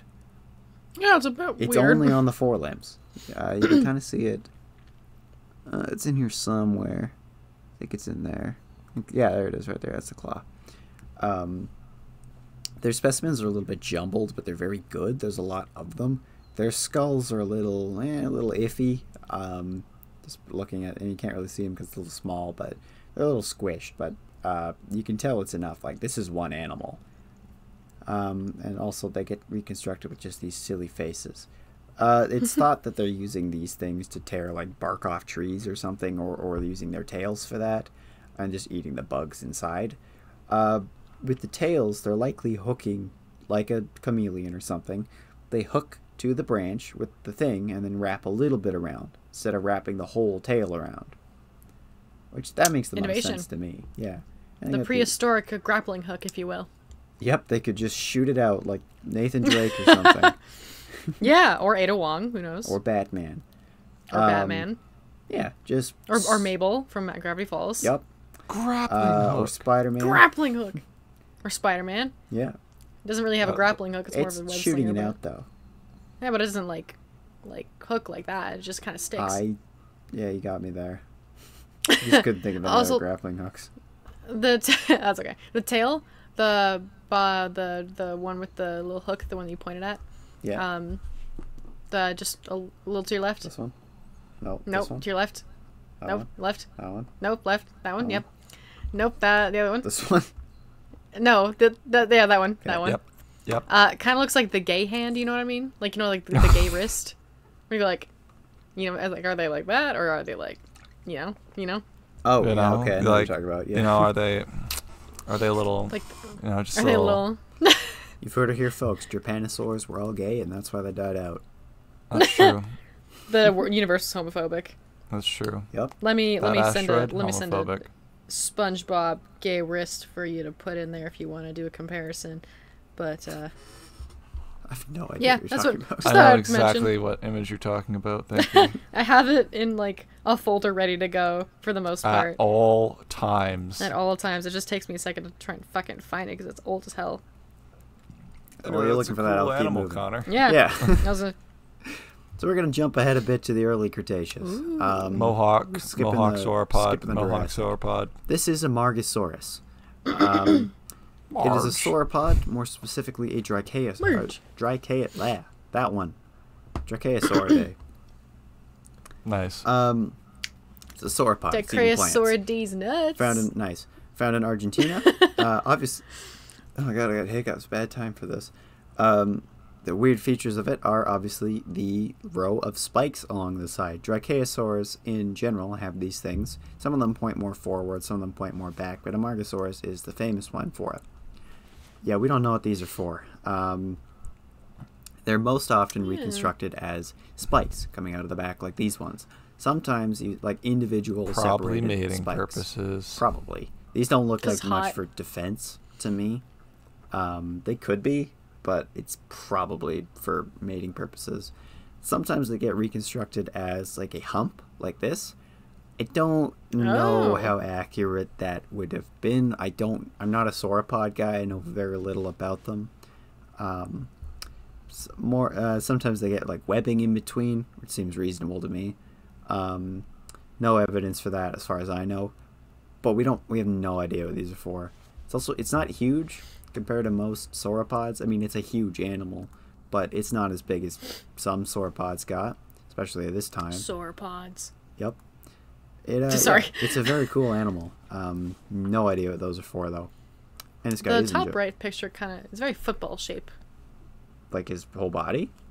Yeah. Sauropods are just kind of like that. Like a stretched out football. Yeah. This guy is in Jurassic Evolution. Very ball, if you will. Very, very baller. Very ball, very foot. Mm-hmm. All right, we're moving on to another actual dinosaur. This is Gigantoraptor. In the late Cretaceous, 83.5 to 70.6 million years ago, it's an oviraptor, the egg thieves, which didn't actually steal eggs. Omnivorous, these guys are just crunching shit down with their beaks. They're found in Mongolia. The weird thing about them, they're massive. Most oviraptors, so you can see in the picture here, most of them are, I mean, like, they're big, like they're like the size of your dog. Yeah, like they're big. Maybe a horse. Maybe as tall as you, like an ostrich or something. This thing is fucking elephant. Fucking 4.5 meters tall. It's huge, and I think there's two. This thing was too small to actually read the text on it, so I don't know what species these are, or why there's two of them. So there's probably another closely related one. But among oviraptors, including Oviraptor itself, or Cetipati, others, Ingenia I think is one. It's massive. It's got these kind of claws on the end of it, like all oviraptors. It doesn't have quite the crazy beak, like most of them have like a projection coming out of its forehead. This one, which is from Jurassic World Evolution, has a little bit, but not as much as some of the others. But yeah, just a big fucking horrifying murder turkey. Also, almost guaranteed would have been feathered. Appreciate how aviary it looks. Yep. The oviraptors are extremely close to birds. Hell yeah. All right, let's go to also late Cretaceous. This is Golbidens. Late Cretaceous, 89.8 to 66 million years ago, right up to the end. It's a mosasaur, but what's interesting about it is its teeth. God, yeah, I agree. Instead of having the traditional mosasaur-like tooth, which are not pictured, I should have put one in. think of, like, I mean, pointy. Like think of a T-Rex tooth. It's like that, yeah. Think of a cone-shaped, sharp tooth. It's not like that. It's these weird little mushroom-like shapes. So there's a few different genera similar to this, but Golbidens is, I believe, the first and the most famous. Got chode teeth. Yeah, so they're probably using these to crunch down on ammonites, which were still around at the time and were still quite large. They're, even if you look at their jaws, they're a little more robust than some of the others. One of them was also in Prehistoric Planet, which you can see up there. Let's go. Their teeth are just super weird. It looks like a mushroom. It looks like a mushroom, yeah. Good for crunching shells, most likely. Not crushing Goombas and. When I was a child, I spent my childhood smashing Koopas. Koopas. Yeah. I love when you do that bit. That's one of my favorites. It's a big animal, but not as big as some mosasaurs got. Even contemporary ones in the same area. Makes sense that Mosasauridae was an extremely successful group. Some of them would have branched off and would have been eating other things like ammonites. There's a ton like branches. There's a ton of ammonites with bite marks from other like regular mosasaurs on it, which was unsuccessful. So clearly they were trying, and these guys just figured out how to do it. Weird features, Crunch. So this is Perucetus. So we're jumping ahead quite a bit to the Eocene, about 39 million years ago.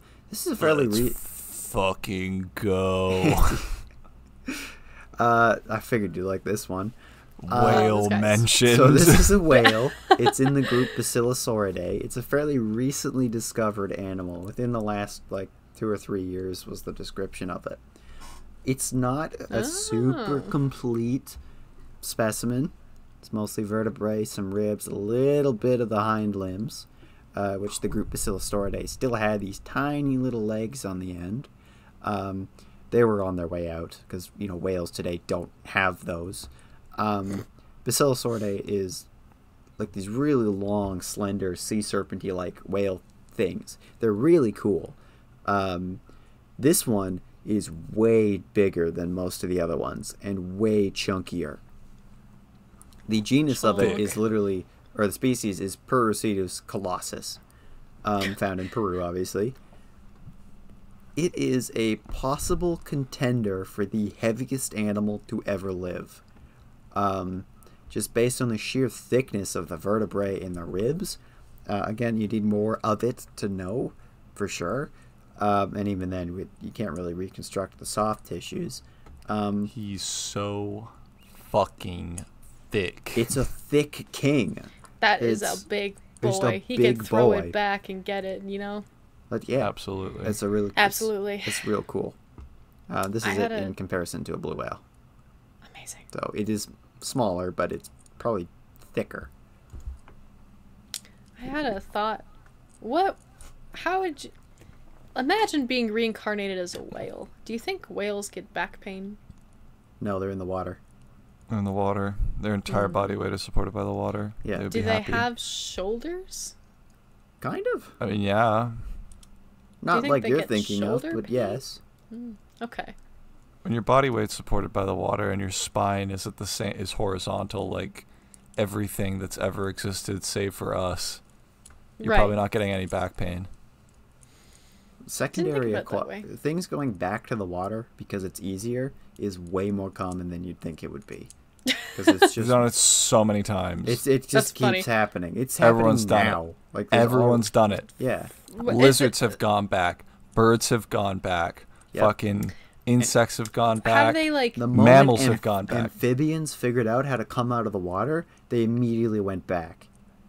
They sucks. Everyone hates it up here. How do they figure out how to breathe in the water though if they go back to the water? Good question, right? Which I don't have time to go into. Also, I don't know. They just live near the surface. Yeah. Okay. Penguins, marine lizards, whales, otters, plesiosaurs, ichthyosaurs, mosasaurs, thalattosaurs. They're all air breathing. The Last of Us. The Last of Us. Pedro Pascal. Pedro Pascal. fucking Bella Ron Ramsey. Swanson. I don't know the actor's John name. Swanson. Okay. Bella Ramsey, I believe, is Ashley Johnson. Let's keep going. Travis Willingham. So, at first glance, this is the lack of smile list. At first glance, you'd think, oh, this is a weird-looking cat. This is not a cat. This is a marsupial. Meow. Meow. I forgot about marsupials. This is in the Miocene, about 10 to 3 million years ago. We're a lot more recent here. Probably eating, grazing ungulates like deer or something similar. This is found in South America. At some point, I would love to do an episode on the Great American Biotic Interchange, when the two Americas crashed into each other, and all of the South American stuff went north, and all the North American stuff went south. And the North American stuff won. I don't think they crashed into each other so much as Panama came into existence. They didn't smash in. Just you could get across. Yeah, whatever. I mean, specifics. What's weird is they figured out how kind of to do the saber-toothed cat thing well before those things were even really a thing. Also, they have this weird chin thing. How effective would this be, really, for eating, like crunching, like a death blow? It's in the way. It seems like it's inconvenient. Yeah. You know? It's kind of presumed it's covered in skin. They may... I was reading some stuff about it yesterday when I was making this. They probably would have been good for, like, getting the organs out rather than crunching or, like, delivering massive death blows, although it was probably capable of that, too. They seem to be able to open their jaw quite wide as well to be able to just hit with the front teeth. Yeah, very interesting. They also are often reconstructed with these like grooves in the side of the teeth. Not massive though, kind of small. If I remember correctly on the time frame, these probably wouldn't have been the apex predators at the time. Probably, if I remember right, there's going to be still phosphorus rackets running around, terror birds. And you're probably dealing with North American stuff coming across, which are actual true cats. But I don't remember for quite that far yet. You know who's a true cat? Taylor Swift. Me. Is your Idris Elba, Jason Derulo. Yeah. Nice. That guy, James Corden. James Corden. James, my... Next slide, please. Yep. This is the last one, I think.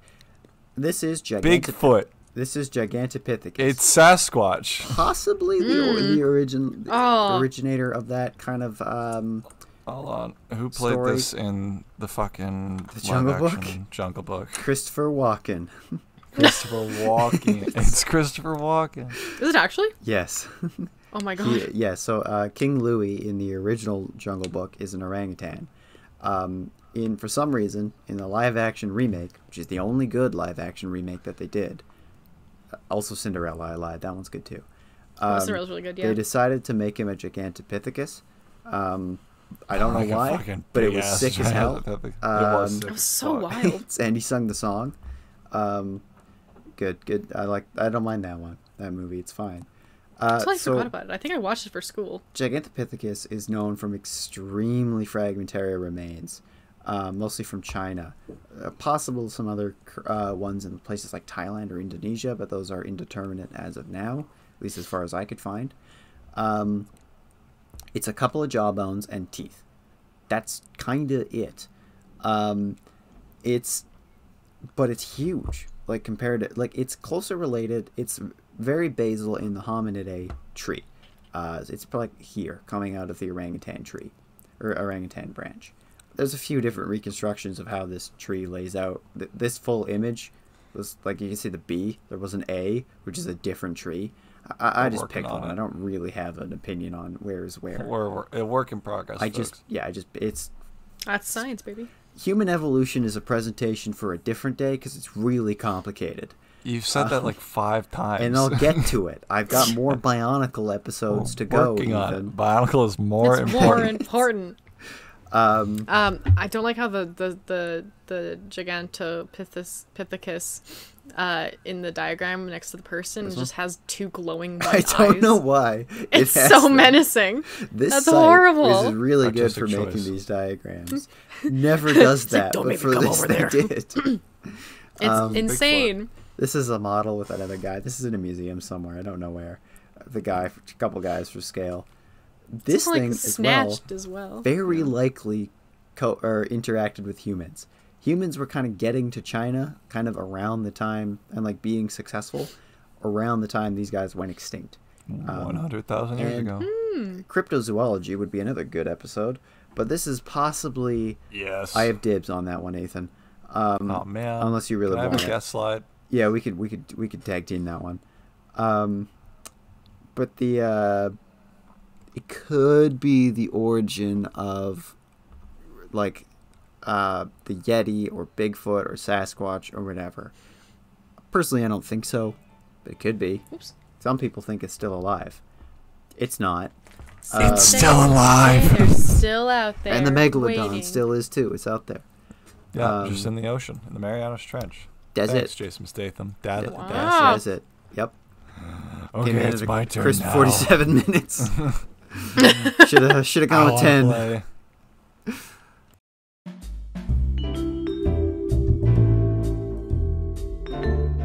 So Ray, how many slides did you have? Let me check.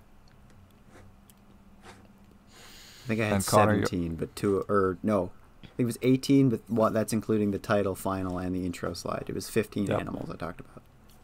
And Ray, you had about the same, maybe like 16? In total, I think motherfucker, it is not, I can't open, I can't open anything. It's fine. It was I'm it was so more confused. than it was more than it was what like I have. 18 or something like that. Like it was 12 characters total, 3 intro slides, so 15, I guess, maybe. Okay, yeah. Your slides are always shorter though, Ethan, because you don't put any text or anything on screen. Just pictures. Yeah. That's why I have 6 slides. Pretty pictures. That doesn't mean anything because you talk more in your episodes, like off the dome or off your notes than we do. We're ripping, baby. It's just. Do you have notes, Ethan? Most is going to be mostly off the dome. I might check Wikipedia for one. We're professionals. We are professionals, folks. Good at what we do. We're stopping this recording at a half hour, whether or not I'm done. Hey, welcome. So one of a tiny thing I mentioned in the last episode was electronic warfare. Go listen to that episode. It's out now. In fact, it's out 2 days ago. Indeed. It's really good. Like 48 hours ago on the dot, it came out. I completely forgot what I did. I completely forgot what it's about. Actually, no, I remember now. Never mind. Electronic warfare. So, electromagnetic radiation. It's a thing. You may have heard of it. It is what we are looking at now. This image stolen from Wikipedia. Got a lot of things here. The most important thing is that red squiggly line and all the names underneath. We got radio and micro and infrared and visible and ultraviolet and X-ray and gamma rays. These are all different states of energy that a photon can be in. I remember learning this in chemistry. You guys remember photons, right? What do they do mostly? They take photos of you while you're dancing. Yep, they get trapped in my camera. That's correct. Sometimes they're a wave, sometimes they're a particle. Yep. Light's really weird. So this is all about light. This is all about light. This is all about what light does and how light has military applications. And then I guess just other interesting things on this graph. Whether or not the wavelength penetrates the Earth's atmosphere, what the frequency is. The bottom one's really cool. Temperature of objects at which this radiation is temperature of objects at which this radiation is the most intense wavelength emitted. So, yeah, like you can see. Okay, so something that is at between. Like you can see, like, look, the visible light is going to be emitted somewhere around 9,000 degrees Celsius, right? Like when you see glowing hot metal, that's because it's emitting visible light when the object is heated to it. That means it's emitting that radiation. That's really hot. And then frequencies in hertz, and then all the scale is like the wavelength is like the scale. So a radio wave being 10 to the power of 3 meters long, that's 1,000 meters. Right? Yeah. Right? I have no idea. Oh, I don't know. 10 to the power of 3 is 1,000 meters. It's on the scale of buildings, right? So the wavelength itself from crest to trough to crest again is about as tall as, I don't know, Stantec Tower or something. Local reference, Edmonton mentioned. Let's go. Put it on the board. Let's go. And then, it's on the bingo. Then you can see how small they get, smaller and smaller down through butterflies and protozoans all the way to the nuclei of atoms. I think this is fake. If I can't see it, then I don't believe in it. You're literally seeing it. It's photons, dude. No, disagree. I observed it, and it wasn't doing what I expected. Observe it, idiot. Observe Therefore, it, coward. It is not real. All right, so next slide, please. Now that we have established the electromagnetic spectrum, we must also establish communication. We've been communicating for a while. The easiest way to doing it is podcasts. Podcast was the first way of communicating. You can see it's depicted on the right here. The caveman took some rocks. Talking. The elder sits around the fire and starts a podcast. Actually, yeah, no, cave paintings were just podcasts. Visual podcasts. Yeah. So we're kind of relating communication into this. It's a part of it, but it's not exactly the whole part of it. Electronic warfare is all about owning the space of the electromagnetic spectrum, not letting your enemy be able to use any of those wavelengths for their advantage in a military operation. So to shift into that, I want to start at communication. There have been many ways to disrupt your enemy's intelligence using counterintelligence, fake mail drops, pigeon with a gun. Fakes. A pigeon that you shoot because it has a message, right? That's why the passenger pigeon is here, right? Hope nothing bad happens to them. Rip the pigeon. Again, knowing, having it so that you are able to accurately communicate with your friendly forces to coordinate any effort you are doing is critically important to any military operation. It's why so much planning and thought goes in to any historical battle that you look into. Unless it's a really funny historical battle, then you get to laugh at how little planning or preparation they put into it before they killed thousands of people. Because they didn't have any pigeons. Hell yeah, they didn't have any pigeons. Yeah, I mean... I'm sorry, Connor, what was that? Hell yeah, casualties. Casualties, baby. I mean, and then there's counterintelligence, right? So you could... Okay, so I want to know what my enemy's doing so that I can get in their head and know what they're doing and plan against that. So one famous example of like counterintelligence is when the Allies dropped a dead body with a letter on it on the coasts of France in World War II that the Nazis found, and the letter said, all right, here's our plan to invade at like Dieppe or something, or at like Brest and on the end of France, rather than going to Normandy like they were actually planning on. That is a famous example of counterintelligence, is planting some form of thing to make your enemy think something different so that you can go and trick them. It's the Sun Tzu quote of all warfare is deception. It's just a big trick. You're fucking around. It's just a big magic trick. It's just a big trick. You're just fucking around. You're trying to outsmart the other guy. That's all what it's all about. But how can we use this wonderful electromagnetic spectrum to our advantage? Next slide, please. Oh, there we go. What the fuck is that abomination of a mouse? Oh god, that mouse, I hate it. We were talking about that the other week. Never mind. That's kind of... We were talking about this. It's related, I swear. So... electricity helped communication in a massive way, right? Morse code is just simple. You just hit the thing and it sends out a beep. If the beep's short, then it's the letter E. If the beep's long, I think it's the letter T. I don't really remember my Morse code alphabet, but you combine your beeps and your boops and then you get a whole sentence. It's perfect. It's encoded. You can transmit it along a wire. It's instantaneous. You don't need some guy on a horse to run the letter there. You don't even need a pigeon to fly there. It's just like that. Translating this episode into Morse code. That would be... What episode? Can we do that? It's going to be like... I'm not. It's going to be 12 hours long. I just boop, boop, boop, boop, boop. Boop, boop, boop, boop. Yeah. And it's like it gets louder when you get louder. It's like boop, boop, boop, boop, boop. How many occurrences of Margaret Thatcher appear? You'll know that. Yeah. Now here's a question: wireless transmission. We talked about this in a Heritage Minute episode. Oh yeah, we did. They shot it over the ocean. They shot it out over the ocean. That's right. You could do wireless transmission of Morse code very early on, like in the 1900s. Marconi invented that soon enough for it to be on the Titanic, right? The Titanic was very famous for using SOS. I don't think that's why that ship's famous. Well, it is very famous for being one of the first ships to ever have to use or try using No, it's because the movie, idiot. It's not real. James Cameron made it up. James Cameron went back in time and sunk a ship and killed 1,198 people. Just so he could off the dome. It's like a movie.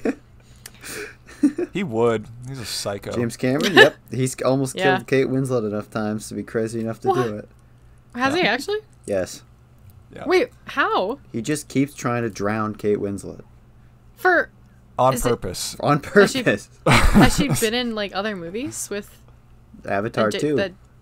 She's in Avatar 2? Yeah, she's one of the aliens. What? So we can't get started on James Cameron. Let's keep going. That's another episode. Okay. The reason a great episode. Why James Cameron's a psychopath.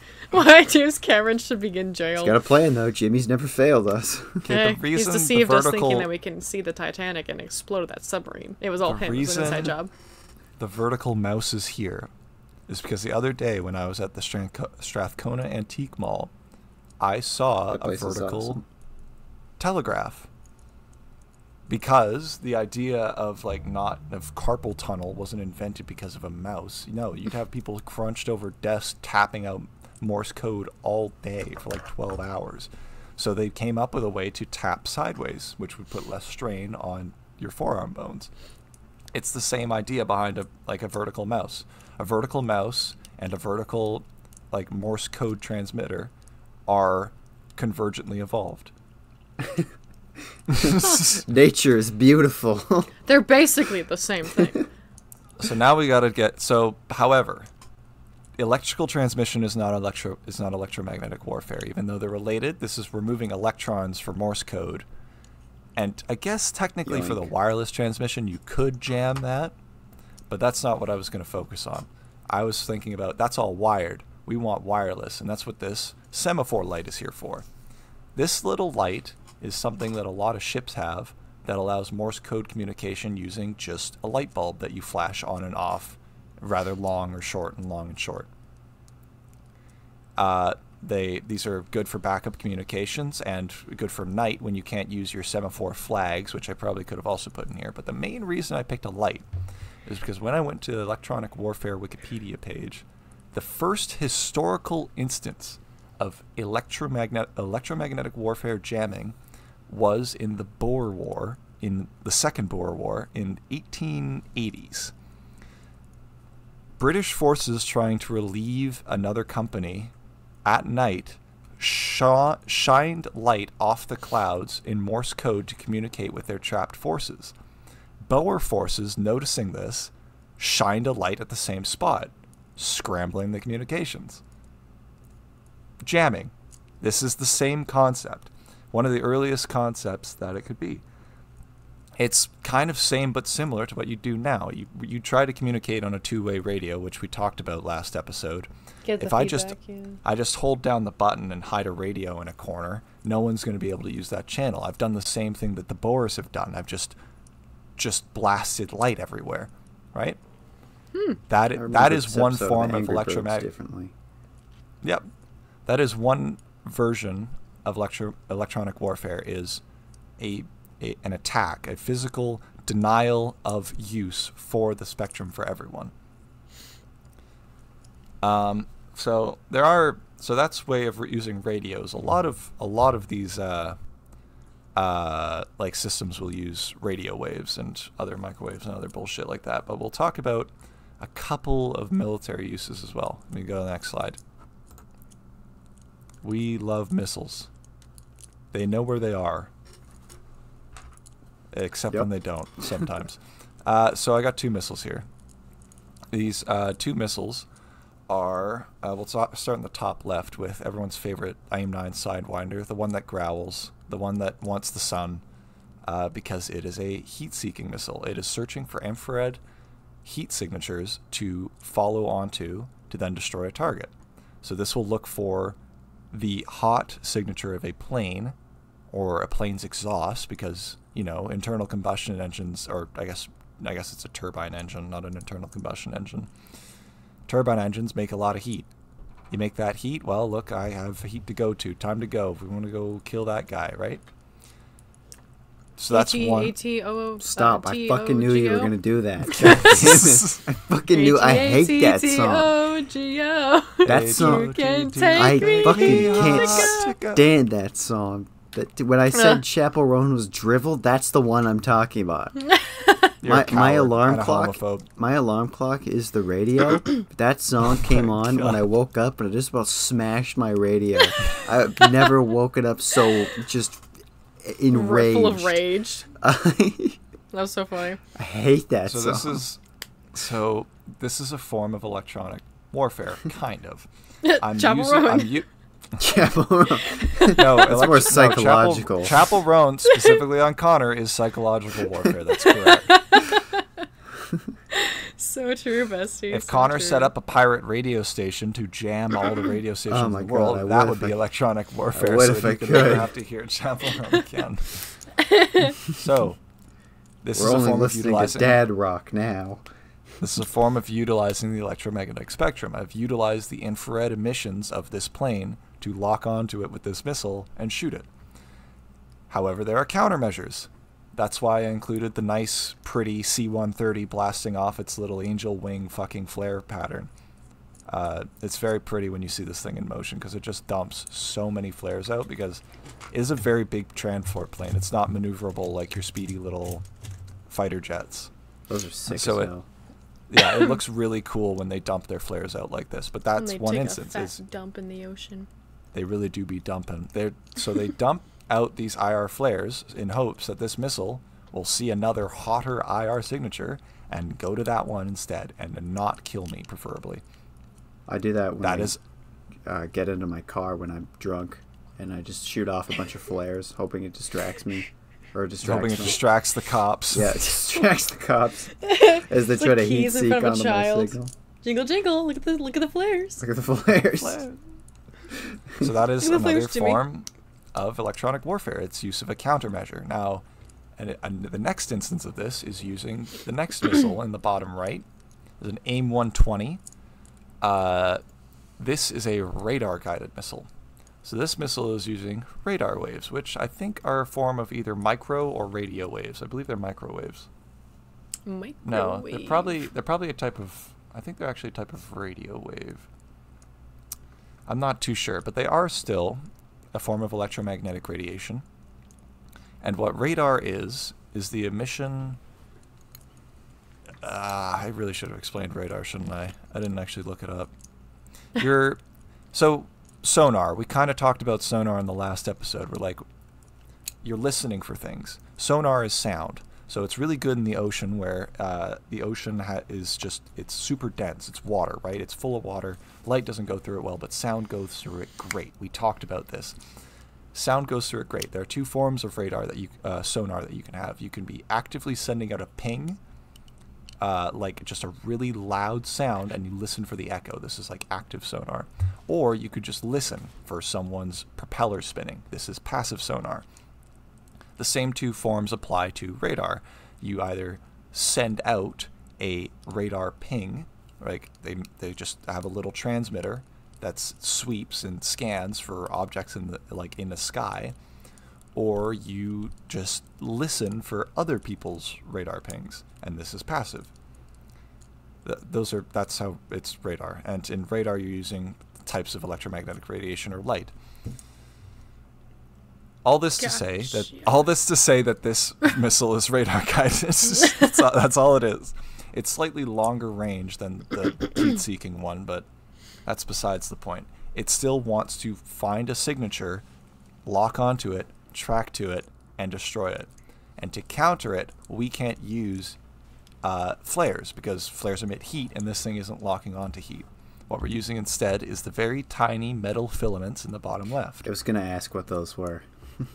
This is called chaff. It was invented in World War II, because they invented radar in World War II, and the second they invented radar, they figured out a way to fuck with it. If you sprinkle a bunch of tiny little metal filaments in the sky, they're going to bounce light everywhere, and it's going to just fuck with everything. It's like dropping a bunch of mirrors. You're going to bounce light everywhere. It's going to lose track, and the missile will hopefully not hit you. This is also, like, this main effect was found, I think, like, on the breakup of, like, planes. Actually, no, I'm just talking out of my ass. I have no idea how they figured out how chaff works. I should not say these things. Chaff, but that's what ruin. it is. A chop. Dude, high five. Track to a chaff on that thing. That was the only joke I had. Weak link. Nice try. But basically, they can throw out these little tubes. It'll just be a lot of metal, and the missile will lose radar lock and not hit the plane subsequently. I've never known what chaff was. You read about that when you're looking at military stuff. That is chaff. I've always been like, what the fuck is that? Chaff is when your skin gets rubbed against one another when you're chafe. wearing incapable clothing. That's chafe. That's chafe, dear. No, I think I know what chaff is. It's basically, it looks like asbestos, honestly. It's just tiny little metal fibers. Delicious. They're probably terrible for your lungs. So yeah, that's another two forms going to breathe them in use immediately. Of electronic warfare. Next slide, please. Here we got more use of electronic, like the electronic spectrum, is GPS. So, do we understand what GPS is? Geopolitical stuff. Connor. Gay penis syndrome. Damn. You're right. Can I guess again? Yeah, you can guess again. Grandmother's piss. I'm gonna stop salt. you right there. The Global Positioning System was a series of satellites launched by the United States military to allow it to triangulate its location anywhere on Earth. They made this public domain, but it was initially a military project. GPS has gone through multiple iterations. I think they're on like their 4th iteration of these things. Something like they that. have a orbit higher than low Earth, but lower than geostationary. There's a whole bunch of satellites just floating around in a like a geometric pattern, so that it makes sure that at any one given time you are always going to have at least 3.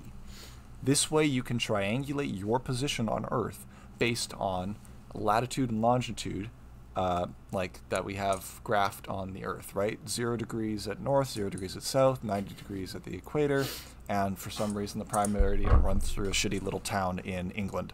Don't ask me why. All towns in England are shitty. The guy who laid out the thing lived there.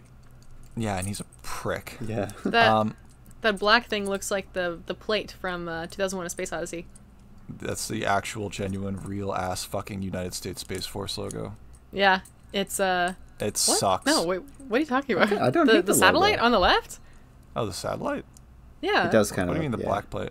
Oh, The yeah, black like plate, an like obelisk. the plate. It's like just literally like a black slate, but it's like Bad movie. Space Odyssey. Hate that movie. Bad movie. Interesting book.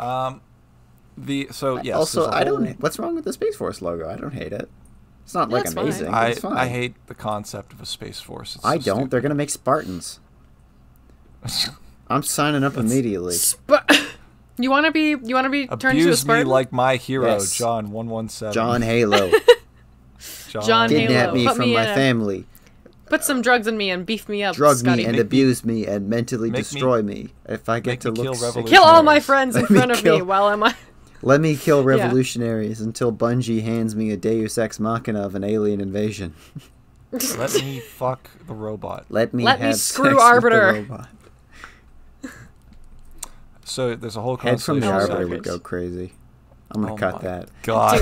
Dude, Connor, do Don't I cut have a it. fan You fiction to cut show that? you? You cut that? I stop my recording right now. Don't leave it in. I can't go in though. You cut that? I delete my recording. I'll leave it. I'll already have the recording. There's a GPS there's a whole constellation of satellites. Anytime you can calculate what your position on Earth is. This is very important for military applications because you want to know where your target is, especially if you're using a weapon that is guided by GPS.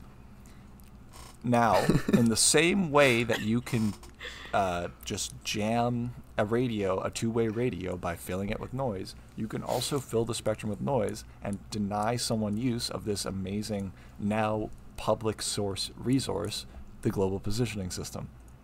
Fuck you, idiot. Takes away your GPS. Which, interesting thing. Un-GPS your ass. It's still, like, proprietary. Like, the United States owns these satellites and has to rent them out. So, like, nations like China are working on developing their own GPS constellations because they obviously aren't, considered allies of the United States and given access to it. Even though they probably sell phones in China with, like, access to it.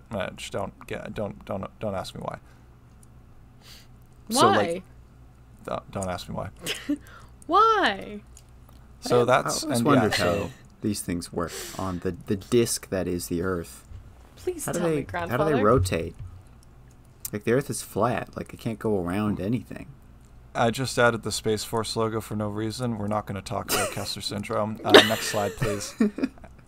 You won't even justify that.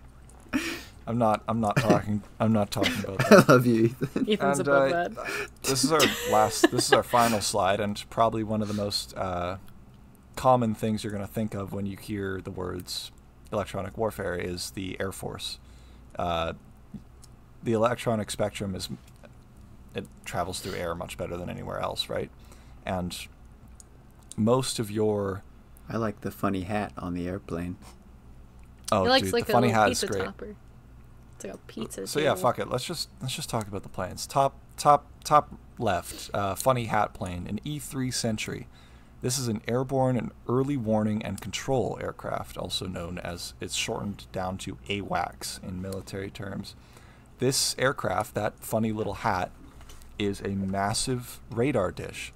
This aircraft will have a whole ton of personnel on it, all communicating to other military aircraft in an operational area about inbound targets, right? Potentially hostile aircraft, where your buddies are, communicate to you other things where potentially dangerous targets on the ground are. It does it all, and it's like a home base. It's like a home base in the sky. Extremely cool aircraft that you can get something to fly with something that goofy on top of it. One of those was in Transformers 2007. Thinking about pizza toppers. I believe that. It's not a Transformer. It's just in the movie. I'm thinking about the 7-4 with Columbia on its back. I don't know. You know that image? No. The 747 with the space shuttle on its back? Oh, I do know that image. Yeah, I don't think cool. I do. Yeah, I said Columbia as if that was going to be a known thing. So I'm not a plane nerd like you two are. God. So I'm not a plane nerd. That is the operations. I know the ones that turned into Transformers. That's like just the Sorry, Oh my god, I'm so losing my train of thought. I believe you mean your plane of thought. My plane of thought. So that is mannerism there. Sorry. 1 year, ladies and gentlemen. 1 year of this. Many more to go. We've gotten funnier. We've broken Ethan 1 year in. We did it. Well, we broke Ethan. You broke Ethan. The first Bionicle episode. 5 minutes in. Yeah. Keep going, Ethan. So we'll move on to the next plane. In the top right, the plane with the Seattle Seahawks logo on the tail. That's because this wing is based out of like Washington, I think. It's a Marine Air Corps. It's a Marine Corps plane. So because the United States in its grand opulence, it needs 3 different air forces: the Air Force, the Navy Air Force, and the Marines Air Force. Fuck yeah. Ah, God, government! America. I can't wait for the Department of Government Efficiency to really cut down on all these air forces. They have 4 now with the Space Force. Oh God, they really do. So this aircraft in the top right is an EA-6B Prowler. That's my favorite Spider-Man villain. There are 4 people in that plane. There's 2 guys sitting side by side up front, 2 guys sitting side by side in the back. This plane is probably a contender for one of my favorite military aircraft. It's specifically designed to operate in electronic warfare like scenarios. So I think like the glass cockpit is heavily shielded with like a layer of The cockpit is shielded with like gold. Use a pit. Okay, I'm sorry. The cockpit's like layered with gold because they have so many like radar emissions that they don't want to like kill the pilots with radiation poisoning. They'll be fine. They'll be fine, literally. Just radiation get over it. is not real. And then looking at this aircraft here, you'll see the missile on the wing there. This missile is not like the other two we were talking about earlier. It's not like most girls. It's not like most missiles. This is a This one doesn't know where it is. 88. As opposed to our AIM-9 and our AIM-120s, which are air-to-air, they're searching for other air targets when they get launched. This one is searching for ground targets. Specifically, it's known as an anti-radiation missile. It is looking for ground emissions of radiation, of electromagnetic spectrum radiation. So this will lock on to a radar dish that is searching for you and destroy it. That is the purpose of that missile, another form of electronic warfare. Beside it on the wing is what I thought was a jamming pod, but those are actually on the F-18 below. We'll get to that. Those are just like fuel tanks, probably. You can also see the funny little nozzle out the front. Any guesses on what the funny little nozzle is for? Hose.